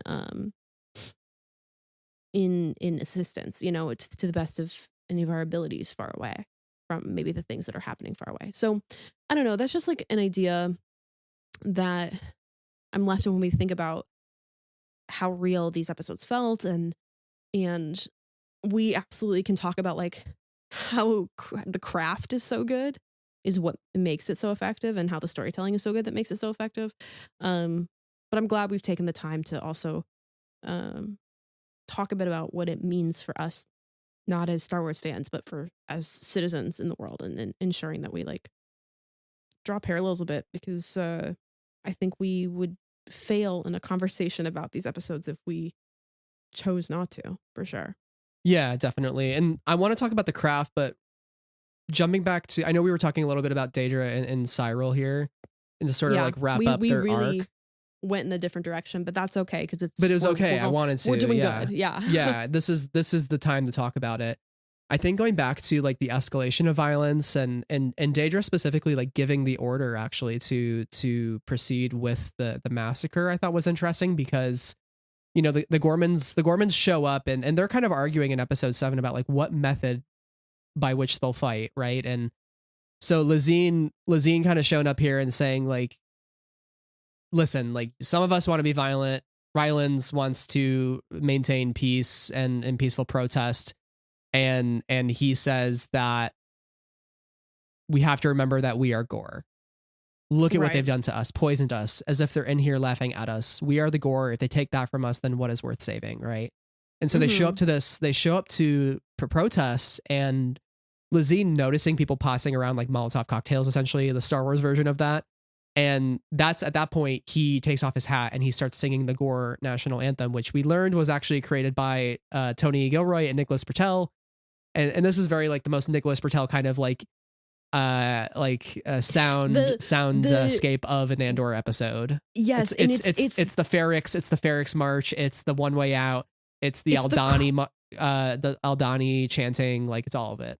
Specifically, like what he does so well and so interestingly is the mix between like the diegetic music in universe and the non-diegetic music, like the sound of like the score, the Ferrix banging into the music there, this song being a part of the people, the marching band, et cetera, et cetera, et cetera. Like the way that the diegetic and the non-diegetic elements like create this immersive experience for us as a viewer is, I think, something that like Nicholas Pertel in particular is like really, really good at. Mm-hmm. Yeah, and the horns that are playing, I think they call them the Doom Bends and the Andor Declassified. Really adding to that kind of slow burn buildup that you know something bad is about to happen, and also, by the way, the TIE fighters, right? Like we have a TIE fighter appear, and it's just as scary as when we saw that one TIE fighter in the Aldani arc, and also the stormtroopers starting to march down the stairs and box them in, and I think that was the first time I ever actually felt terrified and chilled by the presence of stormtroopers. It was the scariest they've ever been. Did you feel that way? Like kind of they're looming, kind of sitting there with the guns presence, like Yeah. just waiting for the order to start shooting. I still think that like they're pretty shit, but the way that the square is structured as it's like a sunken in sort of space, like how they are positioned is what makes them particularly like formidable, because they have the way out, which is up the stairs. It puts everybody in the square at a very specific disadvantage. So I definitely think that there's a fear there with the stormtroopers. I also think that the TIE coming back and like hearing the roar of the TIE, that's always effective. And I'm glad a TIE fighter is so scary. Totally. And I mean, the stormtroopers, like, yes, they suck at aiming, but I'm glad that this show actually makes their presence feel a certain way, as opposed to just like a meme, or as opposed to like, oh, they'll miss. It's like, no, these are a bunch of people who do not have plot armor and they will be killed very soon. Right. And what I found interesting though, again, was like when we have the national anthem starting to sing, that's when Partagaz wants to call Daedra. And I think he calls her because he understands, maybe from whatever information Kaido's feeding him, that like Daedra's losing control of the situation. She hasn't given the order yet. Now they've gone from, we thought we could incite violence from them and we want them to bring weapons so that we can have that go ahead. But now they're like truly, truly, truly peaceful protesting. So like, what do we do? And I found it interesting when Kaido comes in and he goes, orders, please. Once she gets off the phone with Partagaz, like he knows what Partagaz is going to tell her. And he is just waiting again for the fall guy to say the words so that they can do it. And obviously Daedra has the capacity to give that order because she does. She had just come off that fight too with Cyril, and Cyril comes in and chokes her and finds out that they're there for whatever's in the ground for the energy program, right? So like his world starts crumbling. Their world as a couple is crumbling. It's all going completely effing sideways. And they're not going to be heroes when they go home, right? And Cyril's not going home except for a box. Right. But I think that Daedra's motivations and her reaction to what happens are really interesting to me, because I don't exactly know what she's feeling for. I think she gives the orders because things have just kind of fallen apart for her, because she's shaken because things have just fallen apart for her personally in her relationship. I don't necessarily feel that she has a huge amount of resistance to the plan itself. Like I think she does, because she kind of realizes that, you know, this idea is one that will cause so much harm. But I also don't think that she's entirely off put by harm. Do you know what I'm saying there? Yeah, like, she's not having a moral quandary of like the ethics of it. She's probably more worried what it means for her reputation, considering what happened on Ferrix and what seems to be happening here in Gorman. And it's probably echoing some of that for her. Be like, I've seen this before a little bit. However, afterwards, when she's panicking, like having a solid freak out panic attack, like losing it. Not force choked. Not force choked. I was no. She's just a girly sometimes who's overwhelmed. But like during that moment, is she panicking? Is she crying over the death of so many people? Is she panicking or crying over the loss of Cyril specifically, knowing that he was in the square? Is she panicking because of her reputation's now trashed? I don't entirely know. And that's kind of what makes her interesting, is that I don't feel you entirely know. I also don't entirely know how she feels about the fact that Partagaz, when he calls her and is like, I brought in Kaido. He's the trigger, and then Kaido says, I'm the trigger, you're the finger. I think that might cause her some trepidation, but I don't think she's having like an entire moral quandary about what she has to do. She's been building up to this whole time. So it makes me kind of think like her loss, her panic at the end is more about Cyril than it is about what just happened to everybody else. But you don't know for sure. And that's what makes this whole series interesting, is there's so many things where we go, well, I don't know that for sure, but this is my read on it. Yeah, totally. Well, I think with Cyril, he is definitely having a full blown panic attack because he has the realization of what he is led to, and his confrontation with Enza where he gets slapped, and there's some obviously there's some negative space there where we don't know what really happened in the year in between. We know they found out he was a Morlana cop officer, but we don't exactly know like what transpired to sour that relationship. And the same with Rylance, when Rylance asks him, what kind of being are you? What kind of being are you? And then he's asked by Cassian, who are you? I think he's having such a, what kind of being are you? What kind of being are you? What kind of a being are you? And Kyle Soller was giving some interview with Maggie Lovett at Collider, and it seemed like he was insinuating maybe Cyril looked up to Rylance as a father figure in a way, right? So when you have your father figure like completely disappointed in you, and then you go from that to then him seeing the reporter on the way in talking about the insurrection happening, and he's just like, what is going on? Like what is happening? I'm being lied to right now.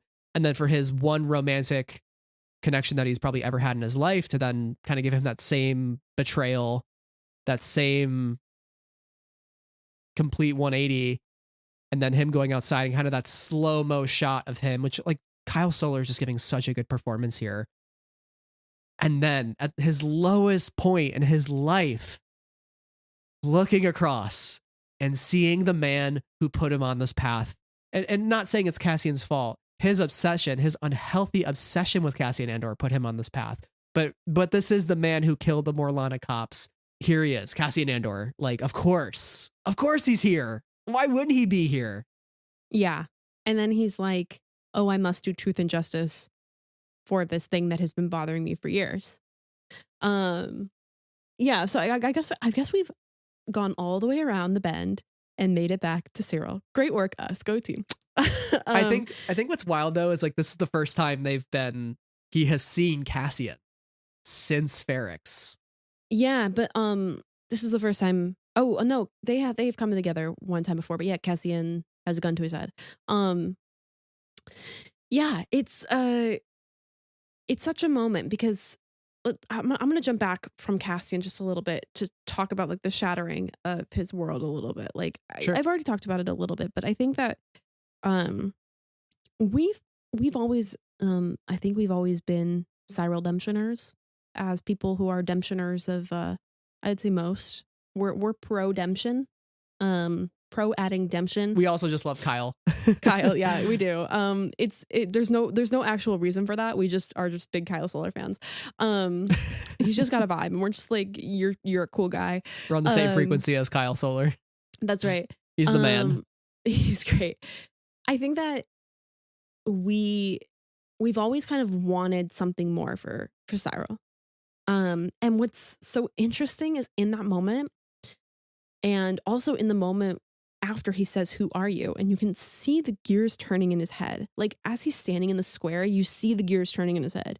You see him thinking about everything that he's done and how everything has gone wrong. And now he's in this moment of such devastation. And these people that he did care about, because he was like, I'm going to trap the outside agitators. I'm going to be a part of it and find the outside agitators, not realizing that he was the only one, and that he was doing this bidding.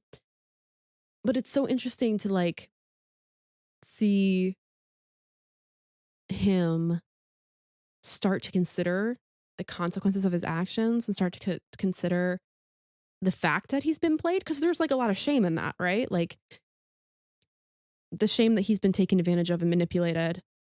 And he's somebody who really wants to be an upstanding sort of guy, and so that must be very difficult for him as well, specifically.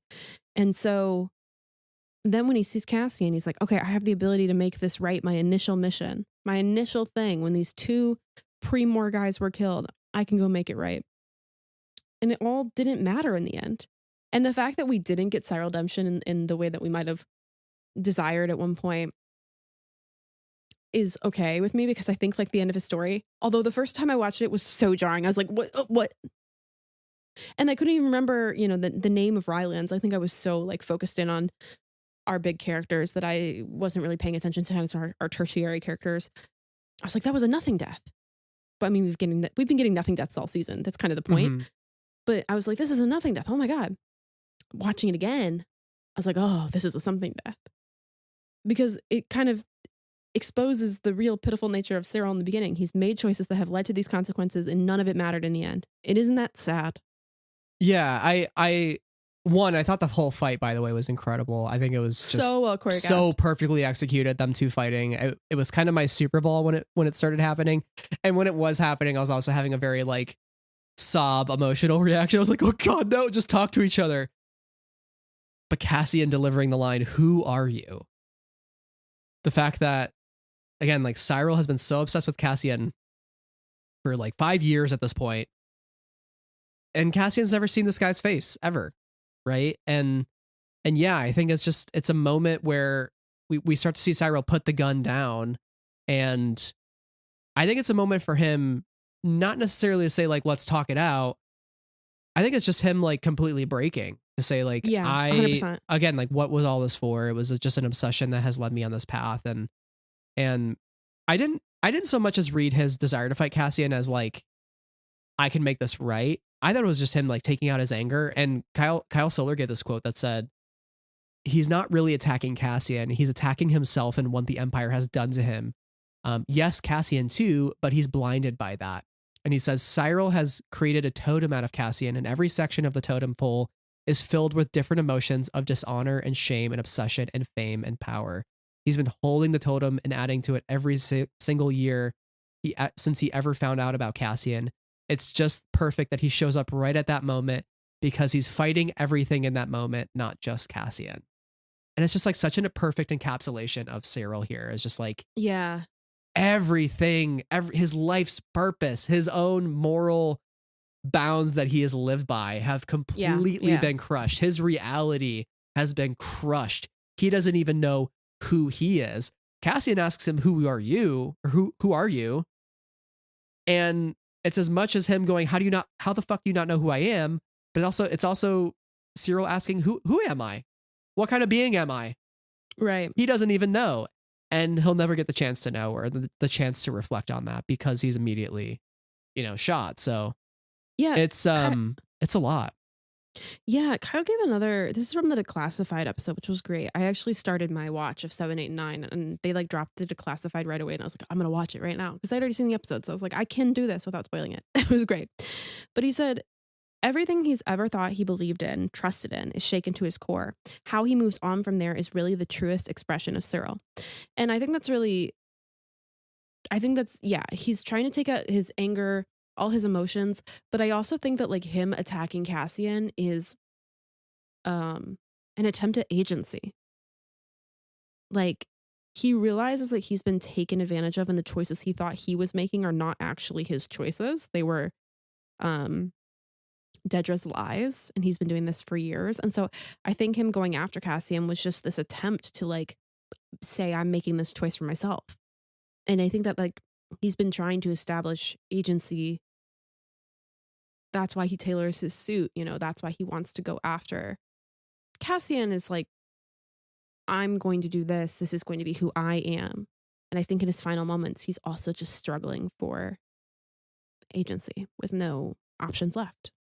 Totally. One final quote here from Kyle from the Collider interview. He says, Kyle, Cyril is this romantic, obsessive fantasist. He drank the Kool-Aid since he was a kid. He was completely indoctrinated through propaganda, through living on Coruscant, through playing with his little stormtrooper action figures, through having such a controlling home environment. It completely prepped him to join the Empire. The revelations that happened to him in the last 10 minutes of his life are so extreme. It's like leaving a cult. Somebody's telling you that this is just a hologram that you live in. None of it's real. You live in the Matrix. Yeah, and he's attempting to do something, to do anything of his own will. Right. And I think him mentioning his own controlling upbringing is great because like we know Edie is like really overbearing. And yet when we see Edie crying over what's happened, and it's probably specifically the fact that she's lost or has assumed that she's lost Cyril, you really feel for her. There's pain there. There's real pain there. And as a viewer, you're like, yeah, it is terrible that she lost her son. I don't even like her, but I'm sad about it. And it's because death is bad and war is bad and conflict is bad. And we shouldn't want this for anybody. Totally. I think ultimately Cyril's journey is like a lesson. He mentioned it in indoctrination, right? Since his youth, since he's always been drinking the Kool-Aid since he was a kid. And I think, seeing the results of this last election also and the very conservative shift for a lot of young men specifically, and the manosphere, the manosphere and the influence, especially that YouTube influencers and Twitch and Kick influencers are having on young men, and the way that these young men look up to these influencers as role models. Like, I think of horrible people like the Andrew Tates of the world, and how young men, how can they even see any sort of value in that? But somehow they do. And it's alarming. It's terrifying what's happening to our youth. I kind of say the kids are not all right here and there. And it's true in some sense, but, maybe Cyril can be a lesson that this will lead nowhere. It will lead to demise. It will lead to your entire reality shattering around you at some point, because you are supporting a system and a framework and an ideology that is extremely harmful and will only see you on the wrong side of history. So. Yeah. And it's difficult because it's not easy to break people out of that. It's a cult, like you said, like Kyle said. Yeah, it literally took a massacre and the person very, very closest to him to betray him, and then a massacre for him to finally figure it out. Yeah. By the time these young men realize it's too late, it will be truly too late, because they will have probably done something horrible that there is no recovering from. So, on that sad note, I know we've been talking for about 2 hours, which I expected this to be probably our longest episode of the season that we're talking, and we still have a Mon Mothma speech to get through. Let me see if I can quote the Brad quote in my brain, the thing that he texted me. He said, "Oh no, 2.5 is probably too long. We'll probably do like 1:30 to 2." And I don't think I actually responded to that, but I was like, there's no way. There's no way we only do 2 hours on this, because this is I mean, even if we put the Force Sealer episode aside, which isn't super meaty, it's like really interesting thematically. It's important to us. But it's not like super meaty. Two of the meatiest, most impactful, most important, not just the best, but like the most important episodes of Star Wars there's ever been. Yeah, we'll be here all week. This is why I'm like, for this week only, the week by week schedule would, I think, be a game changer in the way that the discourse has played out, just because there's so much to focus on over 3 episodes that would be different if there were only one. But since we have 3 episodes in one go, we are doing the mega talkback episode here. we are. And we've saved the best for last. See how I did that? Because like usually we get really eepy at the end of the episode, but like if we save the thing that we're so excited to talk about, so passionate about at the end, it's like we bring those levels back up, baby. Right, we're but this back. is a debate we've been having actually on the format of our episode. He's trying to establish his win on this, but I reject that a little bit, because I think we have to let the conversation flow as it flows. I know, but I was saying you can't blow the Mon Mothma speech load too early. You can't blow it too early in the episode, because then you're just gonna be tired after, and you just can't. I get what you're saying. We got to allow the freedom of the spontaneity of the conversation to go different places, Brad. It just happens that this one was at the end, and we've structured it at the end of our conversation. So I guess it's working out today for you, Brad. Wins for Brad. Points 1,000,000 for Brad. 0 for Sarah. She's always wrong. I did this as much for me as it is for you, because we are EP individuals, and now we are I could feel the levels rising. Right. I can feel the levels in the chilies tonight rising. Chat. Listeners, everybody, you have to know that I took a Benadryl before this episode started. My allergies were so bad. I know. And Brad was like, "You're going to be so eepy." And I was like, "Brad, I do fine on Benadryl. We're going to be okay." Like, it's a little bit of an early night for me on Benadryl, but like, it's nothing crazy. Look at me now, Brad. Look at me now. We're 2 hours after the Benadryl. Also, like, we can't end the episode on like genocide. Like we can't. Like, we got to end the episode on like the high point of this arc, which is Mon's incredible speech, Genevieve O'Reilly's likely Emmy winning moment. I'm going to manifest that super hard. But let's talk about episode 9 and really like we've talked about some of episode 9 already, so we won't like rehash those points, but like really honing in, I think, on Bale, on the political outfall of Gorman, and on Mon's speech and in defiance of Palpatine. So immediate aftermath of Gorman, we start with the arrest of Senator Oren, who we've kind of known for a couple episodes at this point. Very close relationship with Mothma, especially Mothma's advocacy for Gorman, going back to season 1, right? But it's definitely alarming. And I think the first thing I picked up rewatching this was some of the senators around them saying, "Oh, stormtroopers in the Senate," and kind of the shock of that. So it seems like it's not something that happens quite often, but the fact that it is happening is alarming enough and draws pretty much the attention of everybody. Right, because arresting a senator is like, why would you arrest an elected official at his place of work? That's crazy town. I think before we kind of look towards the future with Oren and move towards Bale, I do want to acknowledge in episode 7, there is a conversation between Bale, or not Bale, now I've got Senator Oren and Mon, Bale on the brain. I love my mans. We always got Bale on the brain here. Benjamin Bratt, we love you. Yeah, for sure. But there's a moment where Oren says, I really want to thank you. How much he admires her grace, and recognizes all that, she's sacrificed and all that she's done for this. And I think she says, it's not enough. But she stood up at every turn. And Mon has been doing this for a while. She's been in the Senate for a really long time. She has been working for Luthen for a number of years at this point. And she's in a loveless marriage. Her daughter has been married off. She's so isolated in so many ways. And so for Senator, and Tay Kolma is definitely dead in the ground. That was her buddy. No more. She doesn't want to talk to Davos Golden because who does that? And like Davos Golden's wife has weird hairdos. Like nobody wants to talk to her. No offense to Davos Golden's wife, but like full offense to Davos Golden's wife. But I don't think she's ever truly been seen, or hasn't recently ever truly been seen. And I think Oren thanking her and just appreciating the work that she's done on behalf of Gorman, even if it wasn't enough, but to do something to speak up about it, and to risk her own reputation to speak up about Gorman, and him acknowledging that, I think is really, really meaningful for her, and you can see it on her face. And it's such an interesting moment because I think it made me realize how thankless her role is, and how like this true acknowledgement is everything to her, and I think the motivation for her to really keep going. Yeah, like how often is she appreciated for her efforts without strings attached, or without a catch, Right. Take Kolma. It's like, hey, I appreciate your grace, but I want this from you, right? And here is take just Kolma. It's complete appreciation for her, and I think also her recognizing the fact that he is saying Gorman's reached a point of no return. And again, this is in episode 7 before he's arrested. There's a defeat in that for sure. Yeah, and I think she also recognizes, like, he says protect yourself, and in her mind, her reaction to that, and kind of you almost see it seems like she wants to cry.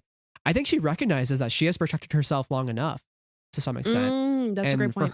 For him to be saying this to her is like, you don't know the extent to which I have protected myself.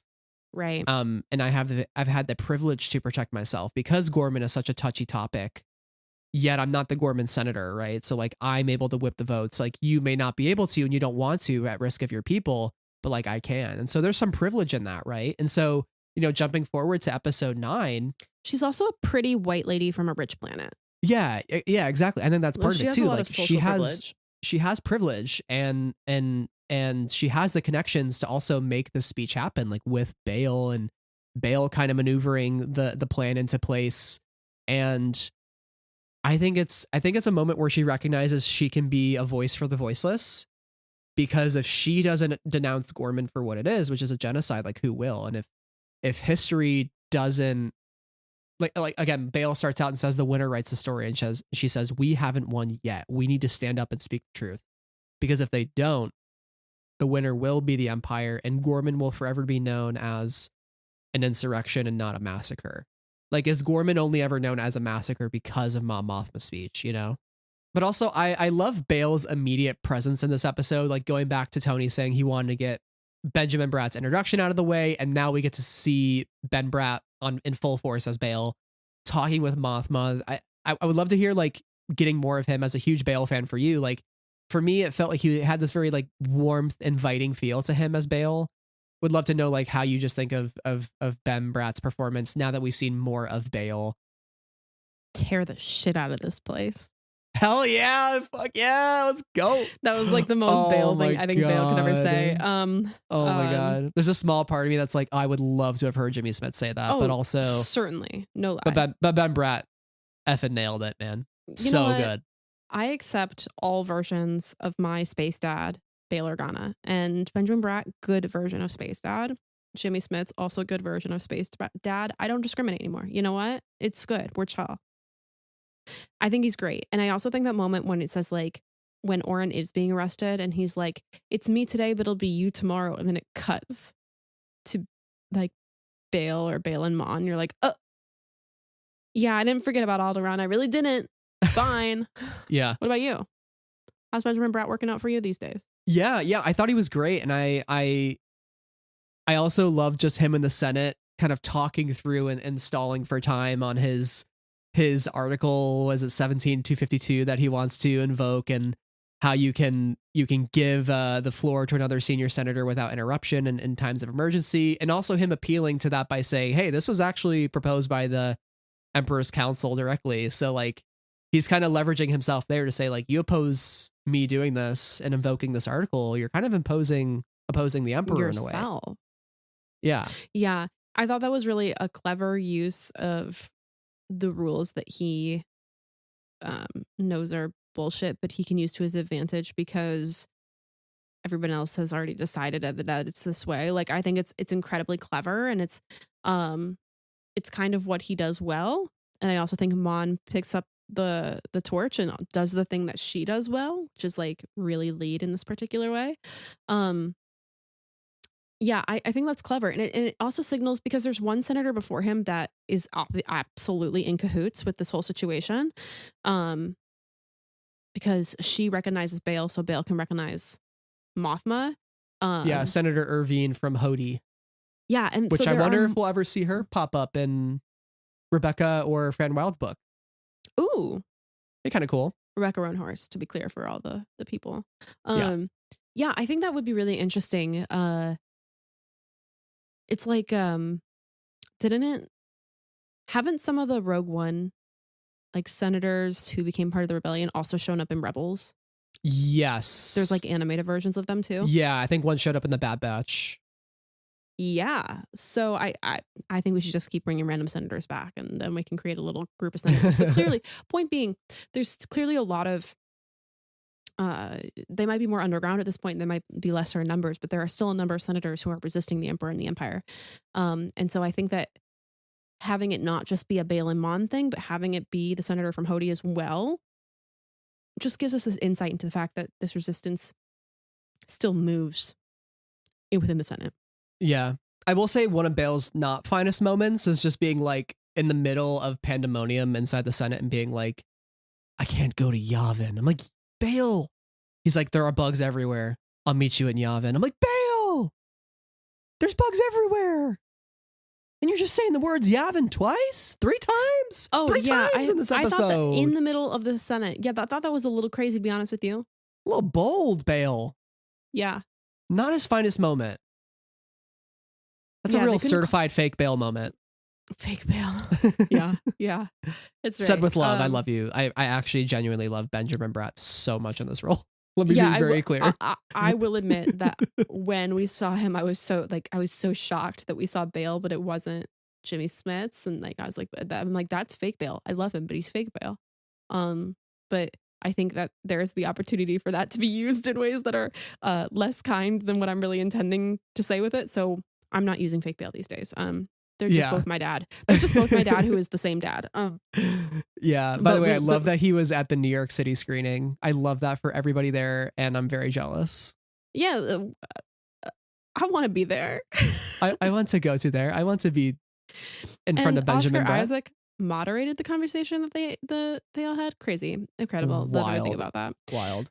Genuinely love everything about that. But yeah, he puts himself in a very vulnerable position as the senator who introduced Mothma.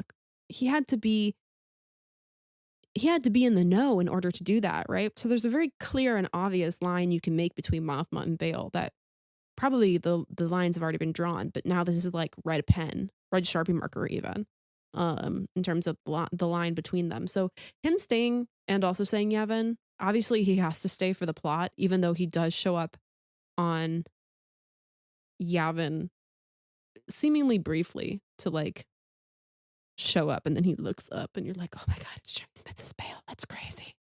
But then do you trust her? I trust her with my life sort of situation, because he leaves again, right?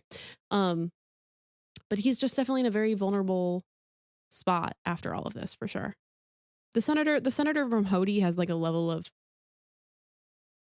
distance from Mon because Bael's in the middle, but like Bael's the direct line to Mon. Anyway, I'm rambling at this point. Before we jump to Mon's actual speech, I want to talk about Mon and Luthen's conversation, because Luthen is kind of the key to all of this with the extraction plan, because one, Mon's practicing her speech for the Senate, and I love also the moment she smashes the bug is so badass. You're like, oh, shit's going down. And then we like cut to this big monitoring center where they're listening to multiple devices and who knows how many people's offices and apartments and so on and so forth. But it becomes really interesting when you think of Mask of Fear and the ways that they were like already surveilling her immediately after the Empire changed hands. But it's mentioned, I think, by somebody, maybe Partagas, that there's like this sort of rivalry between ISB and like what military intelligence, and that these are two different organizations. So there's a potential for like a lot of surveillance to be happening by different groups who have slightly competing desires for power. Yeah, totally. And things that they want to find potentially. But I thought it was very bold for Luthen to just approach her without the wig, first off. What is he doing without the wig? My God. My guy, come on. You're not being very subtle here. You know, learning Erskine has been working for him since the wedding. And he says, like, you don't know how much he's done to protect you. And Mon's like, well, that's pretty cryptic, right? And, like, ways that she'll never know, essentially. And, you know, her thinking about Take Homa and bringing up Take Homa is like, yeah, it's pretty cryptic. You're telling me what Erskine's been doing behind my back. And, like, who knows what other relationships I might have burned along the way because of your orchestration and without my knowledge. And like, do you remember Take Homa? Like, because right now I'm afraid of you more than anything else. Like I think she's kind of, the reality is settling in how much influence and that Luthen has had on her life against her will and against her consent. And I think it's an agency thing here as well, because everything has been orchestrated. Like since joining Luthen, she's had to like be on pins and needles, and also everything is moving around for her. And so she's like, oh, maybe I've got something finally good with Erskine. I trust him. He's been loyal to me. We've been together for years at this point, only for him to be a spy as well. And for her to feel like she can't trust anyone because of the things that have happened. And the fact that she doesn't have anyone she can really turn to, or feels like she doesn't have anyone she can really turn to. But I think she's also fearing for her safety and all of that, because how, you know, I think you had mentioned it maybe really early on in this episode, but like, when does Luthen decide that Mon is expendable? So I think that's an interesting piece of things too. Maybe she's fearing for her own life, because she knows that she's about to do something that's really, really huge. Yeah. I also don't know if you've gotten the sense that maybe their relationship has deteriorated over the years since the wedding, and that's why she throws Take Homa's name in his face, is to say, like, yes, yeah. If you're wondering why I'm not trusting of you in this moment and why I'm scared of you, like, remember this. Yeah, I mean, I think like maybe we've gotten enough money, the money and power situation, to like maybe go start up Yavin and be able to order some food and shit to the planet, that her direct everyday influence is not as necessary as it was a couple years ago. So maybe she's had some distance from him as well. So for him to like pop back up, especially after things have soured, is really jarring. Mm-hmm. But can I talk about how we get this information? Yeah. Oh, yes, please. Okay. Yeah, because this was a good tidbit, and why this show is so good because it doesn't hit you over the head with the exposition. If you're listening close, you find these little nuggets. This wasn't entirely clear to me on the first watch, but I think we also need to contextualize that like we practically binged these episodes and some of them we were watching at like the early hours of the morning. So I think I was really, when I think about it, I was really focused on my initial watch on the emotional journey that we were on. I just remember crying a lot and just being like shocked, Same. And so especially now this arc. now I'm thinking about it with a little bit more, a clearer mind and a clearer eye towards what's being presented to me as opposed to leading with my emotions on it. But yeah, point being, I really didn't pick this up in the first episode. It didn't feel like it was an important nugget to me. But then I thought for 2 seconds on the second watch and I was like, oh, of course, duh. He has a network of spies. His spy, Lonnie Young, has a plant in Bale's team. But guess who Lonnie Young works for? Luthen. And so he's like, hey, I have a plant in your team. The fact that I wonder if they had to go down the elevator, in the hours as the Gorman Massacre is like happening, to exchange that information, or if they had a different way to exchange that information. But it was Lonnie's gal who was embedded in Bale's team. So Lonnie told Luthen. Luthen was like, let me call it my best buddy, Cassian Andor, because I trust that guy to not fuck this up. And so he calls Cassian Andor and he's like, you can do this job. And we can't trust Bale. We love Bale, not this time. It's not Bale's fault.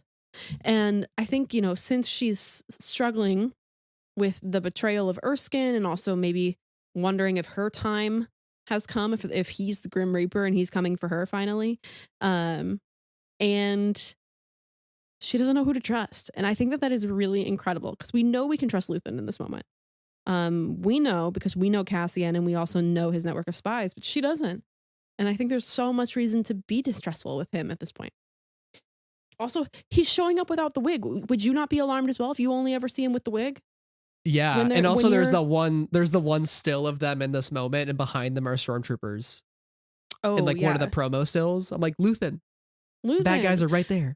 No, it's crazy because she only meets him in an official sort of jovial Luthen Rail, the collector capacity, because that's how they have to do their looks. That's how they have to show the optics to the world, is this is the people that they are, the fancy senator, Mon Mothma, and the, jovial antiques guy. Mm-hmm. Luthen Rail. I do have a theory, though. I actually think that Luthen purposefully planted Lonnie's ISB agent. I think he intentionally... that could be plausible, too, certainly. I think he intentionally corrupted Bale's team because I think Luthen probably felt his trust with Mon slipping away. And so he wanted to use this as a moment. He wanted to use this as a moment to completely come clean, talk about Erskine being, because he needed Erskine to be fully trusted by Mon in this moment as part of this evacuation. But at the same time, we start this whole arc with Wilman coming to Yavin and telling Cassian, Luthen wants to talk to you. He wants to know if you still have it in you, if you can still do this. And I think this was all, again, like a setup, just like we thought that Luthen's plan to send Cassian the Gorman just to get Bix alone. I think purposefully corrupting Bale's team was to earn back Mon's trust and to also allow Cassian a moment to prove his capabilities. And that's obviously a lot to risk by purposefully corrupting a team and potentially throwing the whole extraction off if Cassian doesn't get it right. But I think this says more about his faith in Cassian potentially than it does about anything else. I think that's really interesting. And it's an interesting read and interesting potential because it also, if he did plant Lonnie's guy, he said, Lonnie, you need to be on this. It also suggests that he's doing it to regain control over the situation and over her still. Because if he goes with Bale's team, or she goes with Bale's team, and there's nobody there that's a direct connection to him, who knows if they will get it right and she will make it to Yavin. And Who knows if they're to be trusted. I think that Luthen is so distrusting of anything other than his mission specifically. And so that's why everybody has to conform to him and can't do their own versions of rebellion. And maybe once they've gone too far, he drops them. Like, we know that Saul loses contactor and falls out of favor. Well, Saul falls out of favor with our mainstream rebellion much prior to this. But there's got to be a point where he falls out of favor with Luthen too, I would imagine. Well, I think we've waited long enough here. So let's get to the Mon speech. Yeah, we've been here for 1,000 years. the moment of it all. Do you want me to read the speech? Do you want to read the speech? I think we should. I want to read the speech. Okay. I believe we are in crisis. The distance between what is said today and what is known to be true has become an abyss. Of all the things at risk, the loss of the objective reality is perhaps the most dangerous. The death of truth is the ultimate victory of evil. When truth leaves us, when we let it slip away, when it is ripped from our hands, we become vulnerable to the appetite of whatever monster screams the loudest. This chamber's hold on the truth was finally lost on the Gorman Plaza. What took place yesterday? What happened yesterday on Gorman was unprovoked genocide. Yes, genocide. And that truth has been exiled from this chamber. And the monster screaming the loudest, the monster we helped create, the monster who would come for all of us soon enough, is Emperor Palpatine. Mic drop. Holy shit. Yeah. What a denouncement. Yeah. I feel like my queen, Padme Amidala, would have been proud of that speech. What an incredible and timely speech. Yeah, without spending another 45 minutes on how this is echoing pretty directly what we're feeling in our world today. Yeah, what is it going to take for our politicians to stand up and speak the truth so clearly and plainly about the atrocities that are happening in our real world? When will it happen? Yeah. And I think a big part of the problem of this is the two-party system is really one-party system, and the one-party system sits very right of center at this point in time. And so there's nobody there who has the spine to really speak out like this. Although we've seen some real pushes back from folks like AOC and Senator Sanders. Yeah. Yeah, I mean, we not only have lost the spirit of checks and balances in our own country, but the idea that the difference between what is said and what is known to be true becoming an abyss, and that we're essentially just subject to whoever wants to scream the loudest at this point, and like the death being the ultimate truth, the death of truth being the ultimate victory of evil it's like, how can a dictator and his administration just so blatantly lie to spew one lie after another and pretend that it's fact, right? And maybe people say, well, that's just my opinion. Well, if you're saying something that's just your opinion, but it's literally not an opinion, it's objectively provable false fact, that's not truth, right? Mm-hmm. We just live in such a time. I know we said it before when we talked about like the propaganda and the media's involvement with like Gorman and in our own world with genocide. But like, we have totally lost our reality on the truth as a society. And it's so difficult to lean across the aisle and want to work with other people when those other people are they're just stating their own opinions as facts, as harmful, and they're harmful opinions. They're not just, we disagree on pizza toppings. It's like human rights issues and issues about climate and issues about immigration and like foreign policy issues around like, hey, like, should we really be supplying arms to a country that's enacting a genocide? Bombing civilians, you know? And so it just, I don't know. It's just, I really felt this ring true more than anything else that we've heard in Star Wars before, to be honest. This was like Liberty dies with thunderous applause type of, if that line were an entire speech. You know? Yeah, no, yeah. Actually though. And I was listening to Today Explained recently, and the host said, and I can't remember who it was, so I apologize. But the host said, oh gosh, it's 2025, and that means it's been 2016 for about 10 years now.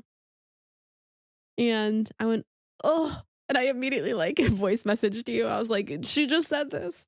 Because it's true, right? I think everything fell apart or started to crumble. It started to crumble before this, right? Our government had been telling lies about weapons of mass destruction. We can talk about Vietnam. We can talk about like how governments lie. We can talk about like the FBI's view on the Black Panther Party, COINTELPRO, like all of these things. Like government's telling lies. The government is saying things that are false. But then we get to 2015, right? And like I think Trump got on the scene, and like the first thing he said was like, you know, Mexico isn't sending their best. They're sending X, Y, Z, A, B, C of terrible people. Do you remember this moment? Because I do remember that. do. Yeah. Okay. I remember being so shocked by it because I was like, at that time, it was like, this is what he's running on. Like, this is the type of rhetoric he's spewing. And then now 10 years later, it's become the norm. Yeah. And you can go back before that, like birtherism, right? Like Obama's birth certificate. This is the death of truth. We know. I think he presented it. He was like, obviously, here was where I was born, obviously. And we see that fact and if somebody in power, somebody who not only has status, but money to back that up with, has a lot of power. And so, you know, we see that Palpatine here as, you know, the head of the empire has the status, the money, the enforcement mechanism, and the ability, enough manpower to attack on all fronts with these things, to use money, to use enforcement mechanisms, etc., to create a truth that is false, to create a truth that is bent to his point of view. And her saying this so plainly and clearly, knowing that like the majority of the people around her don't agree with her point of view, is extremely courageous.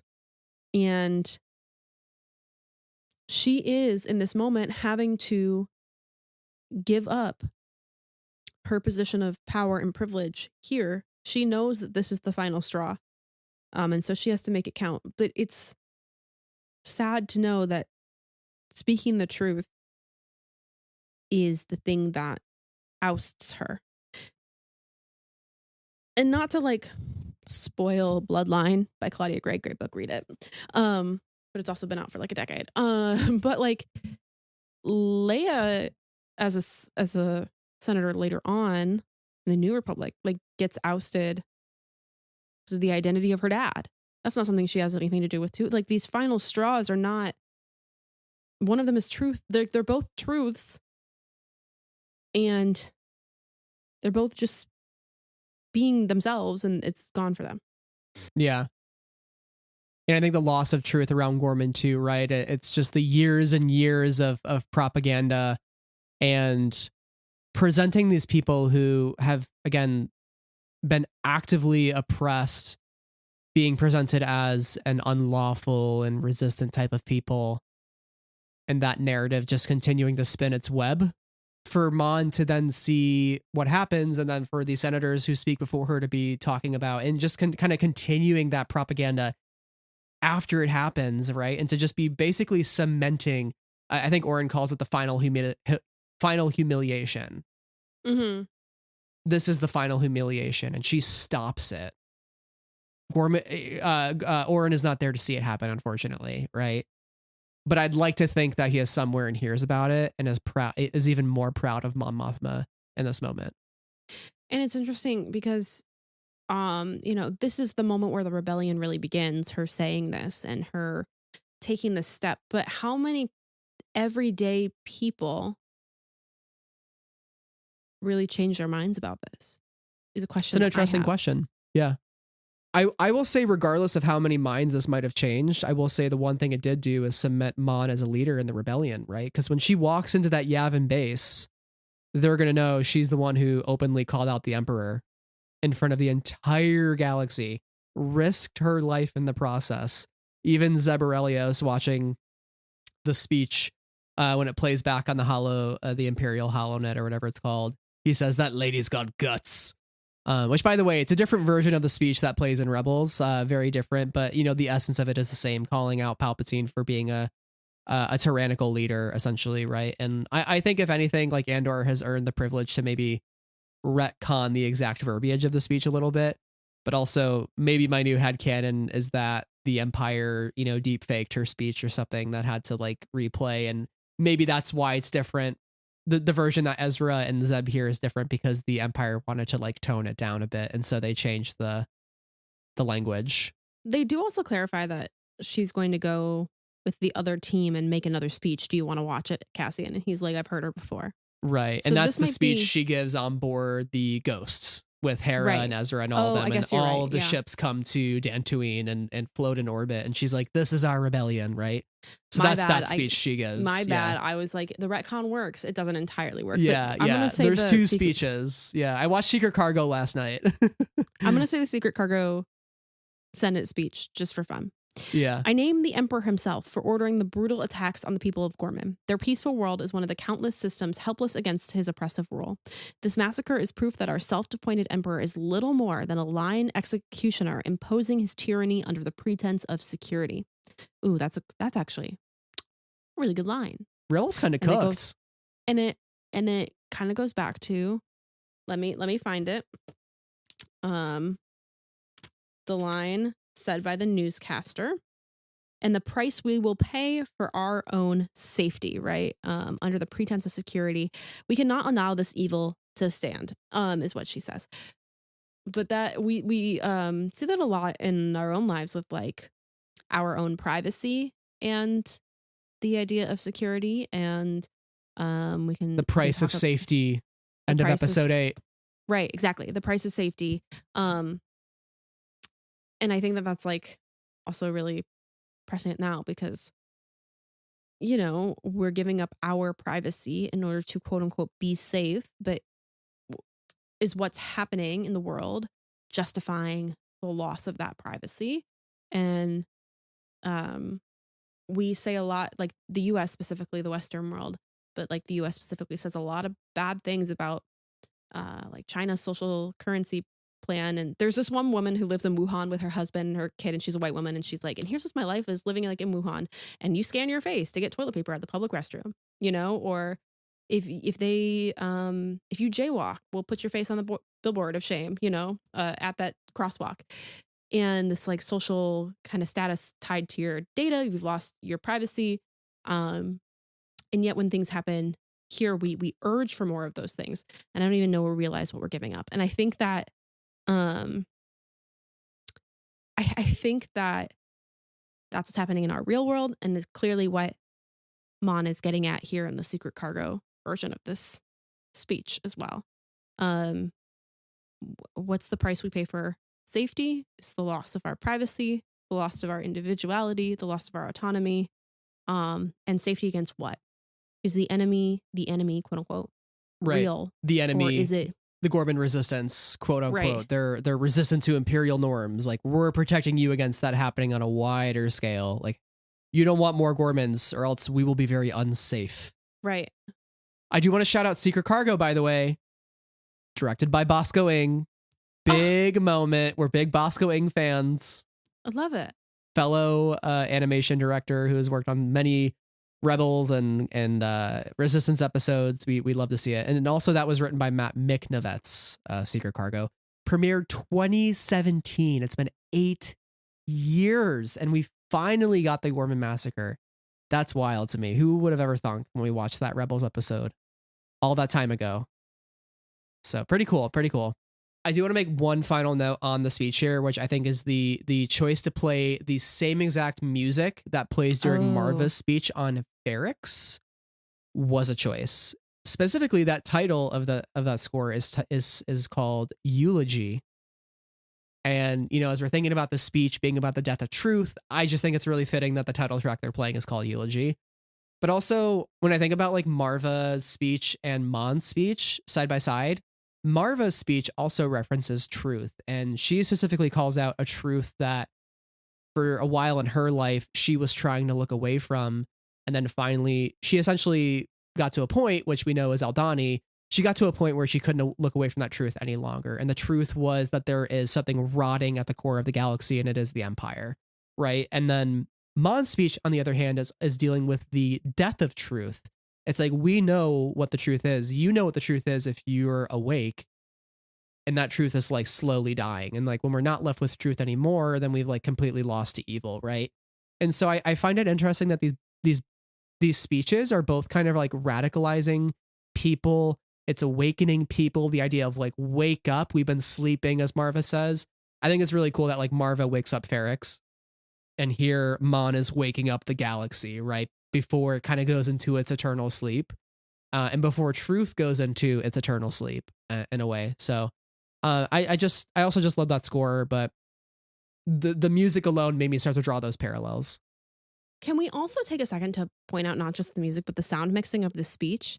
As soon as, this is something you pointed out. So like as soon as she said genocide, everybody was started talking over her, and her voice becomes much softer in the mix, even as she continues to make the speech.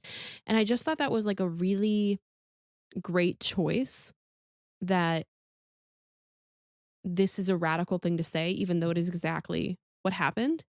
And that there is this sense of, how can we let this stand? We can't. We must speak up against her speaking the truth about the matter, because it's not our truth.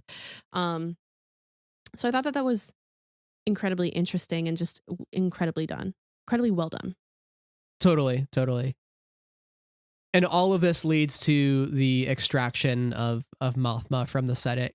Cassian shooting Lonnie's agent. He shoots her driver. So Chloris, you know, finally Chloris, R.I.P. Chloris. But I just thought this extraction from the Senate is one of the most exhilarating things I've ever watched. Just watching her put on Cassian's coat, the fact that these two are finally meeting for the first time, and she's having to put her full trust in him, and I think her putting her full trust in him is her putting her full trust in Luthen at the same time, right? And she's even a little bit relieved to hear Luthen's okay when they make it to the safe house. But I just thought this entire setup and the action and the cutting back and forth and the tension rising was so well executed. And of course, it all ends with the past present suite. My favorite Glup Shido of all time. The past present suite coming back, baby. Coming back in full force. Speak my truth. Speak my truth. Mm-hmm. Greatest piece of music ever. And Cassian driving her away and kind of having this moment with the past present suite playing, you know, like I love this whole scene. What did you just love this scene more than anything else? This kind of whole rescue mission and them running through the Senate. Yeah, this is exactly why episode 9. I know everybody's talking about how great episode 8 is, and yes, I agree, but episode 9 is for me. So yeah, I just loved how everything was set up.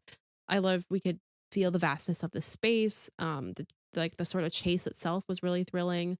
Although like anybody could have grabbed Mon at any point. She was so exposed the whole time. But it was really exciting to watch. Yeah. Also shout out Erskine for being like I love how Erskine, when he goes, she's a rebel spy. Like I thought that was so funny, and that gets the gun off of Cassian to make a move. Erskine's so cool. I love Erskine. But yeah, he's great. Yeah. I know we didn't talk a lot about K2, not for lack of love for K2. I'm sure we'll see more K2 in the next episode to talk about him, but I think he more or less functionally serves in these episodes to get introduced, and also functionally serves to, with the loss of Bix, present a new form of companionship for Cassian, which to me, I really loved kind of that, hey, he just lost, but now he gains sort of situation. And you kind of know at the end of the day, it's going to be okay for him. At the same time, I could have also totally just ended on Bix saying, I'll find you. And that's the end of the episode. Like I didn't necessarily need like the awakening scene. as much as I did love it and loved all the sound mixing of it with him waking up, and that was pretty cool. But I'm excited for more K2 next week. It's going to be exciting. Yeah, I think that his introduction here is just another critique I have, is like we're on such an emotional, devastating moment with Bix. And the tone really shifts to be like, here's our best buddy. Check out our best buddy. But he had to appear in this episode, so it is what it is. But I look forward to him in the final arc. Yeah, it was even hard to be excited on Gorman because I'm like, those droids just killed a bunch of people, and I'm not really that excited to see one at the moment, you know? So it was kind of hard to get in that headspace, but I just find it funny that Cassian's like, wait, can you guys help me like put this in the back seat of my car for a sec? Like, what? Yeah. I don't think we really should just mention though, the KX droids here and like seeing Enza get literally thrown across the plaza, absolutely terrifying. Yeah, I think it showed their full brutality. And I was listening to another commentary on these episodes, and somebody said the KX droids shouldn't even exist because Imperial law banned battle droids. And yet, here they are. Yeah. And Cyril, when he walks in that room and sees all of them, right? Like, he knows shit's going down as well. Mm-hmm. Do you think the one staring at him was K2? I don't think we have any way of really knowing. But it's easy to say yes to that. Yeah, it's my headcanon. It's something in K2's programming that he just annoys people by staring at them. Valid. Well, Sarah, we have gotten now to the very end of this very, very, very long discussion, which I think was well worth it. I think we made it worth it here because this is one of our favorite things we've ever seen in Star Wars. This will be the only formal discussion we ever do on these episodes. And I think it needed to be said. I think everything that was said needed to be said and talked about. And I didn't even go through all my notes. I could have been here for like 5 more hours, probably, to be honest. Yeah. Yeah. But any final thoughts as we close out this arc and head into finale week? Just absolutely peak Star Wars, and I'm glad we got to talk about it finally, and I'm glad that we all get to talk about it finally, and I hope that the conversation around these episodes continues is really my final thought, because I think there's so much that we can dig into and pull from, not just in Star Wars but in our real world, and I think that all of that is really valuable. Yeah, absolutely. And it's bittersweet to know that next week is our final discussion on season 2. I mean, we'll have more stuff coming up afterwards that we'll probably like reflect back on the whole series, but the finale, folks, is very effing good. Very effing good. So Yep, no doubt. we cannot wait to talk about it. We have a pretty special week coming up here, so more on that later, but we got a lot more here at Friends of the Force that you're going to want to stay tuned to. So make sure you're subscribed to our podcast feed wherever you're listening, and follow us for all of our latest updates on our socials, including Twitter and Blue Sky and Instagram. So check us out there. Listen to us in the future. We got a lot more coming up. We also have a Patreon where tiers start at just $1, and we are so grateful for our patrons who help keep the lights on at Friends of the Force and just support us in general. Thank you all so very much, and thanks to everyone who took the time to listen to nearly 3 hours of an episode. I'm pooped. I'm gonna go to bed now, but you know, my recommendations for today are stay hydrated, get your beauty sleep, and make sure you're eating various food groups. Yeah, that's very important. Very, very important. Healthy diet. That's just gonna sustain you to the Andor finale and beyond as we continue to discuss Andor. See, I tied it in. Absolutely. Well, while K2SO is waking up, we are powering down. So thank you all once again for listening. And until next time, may the Force be with you always.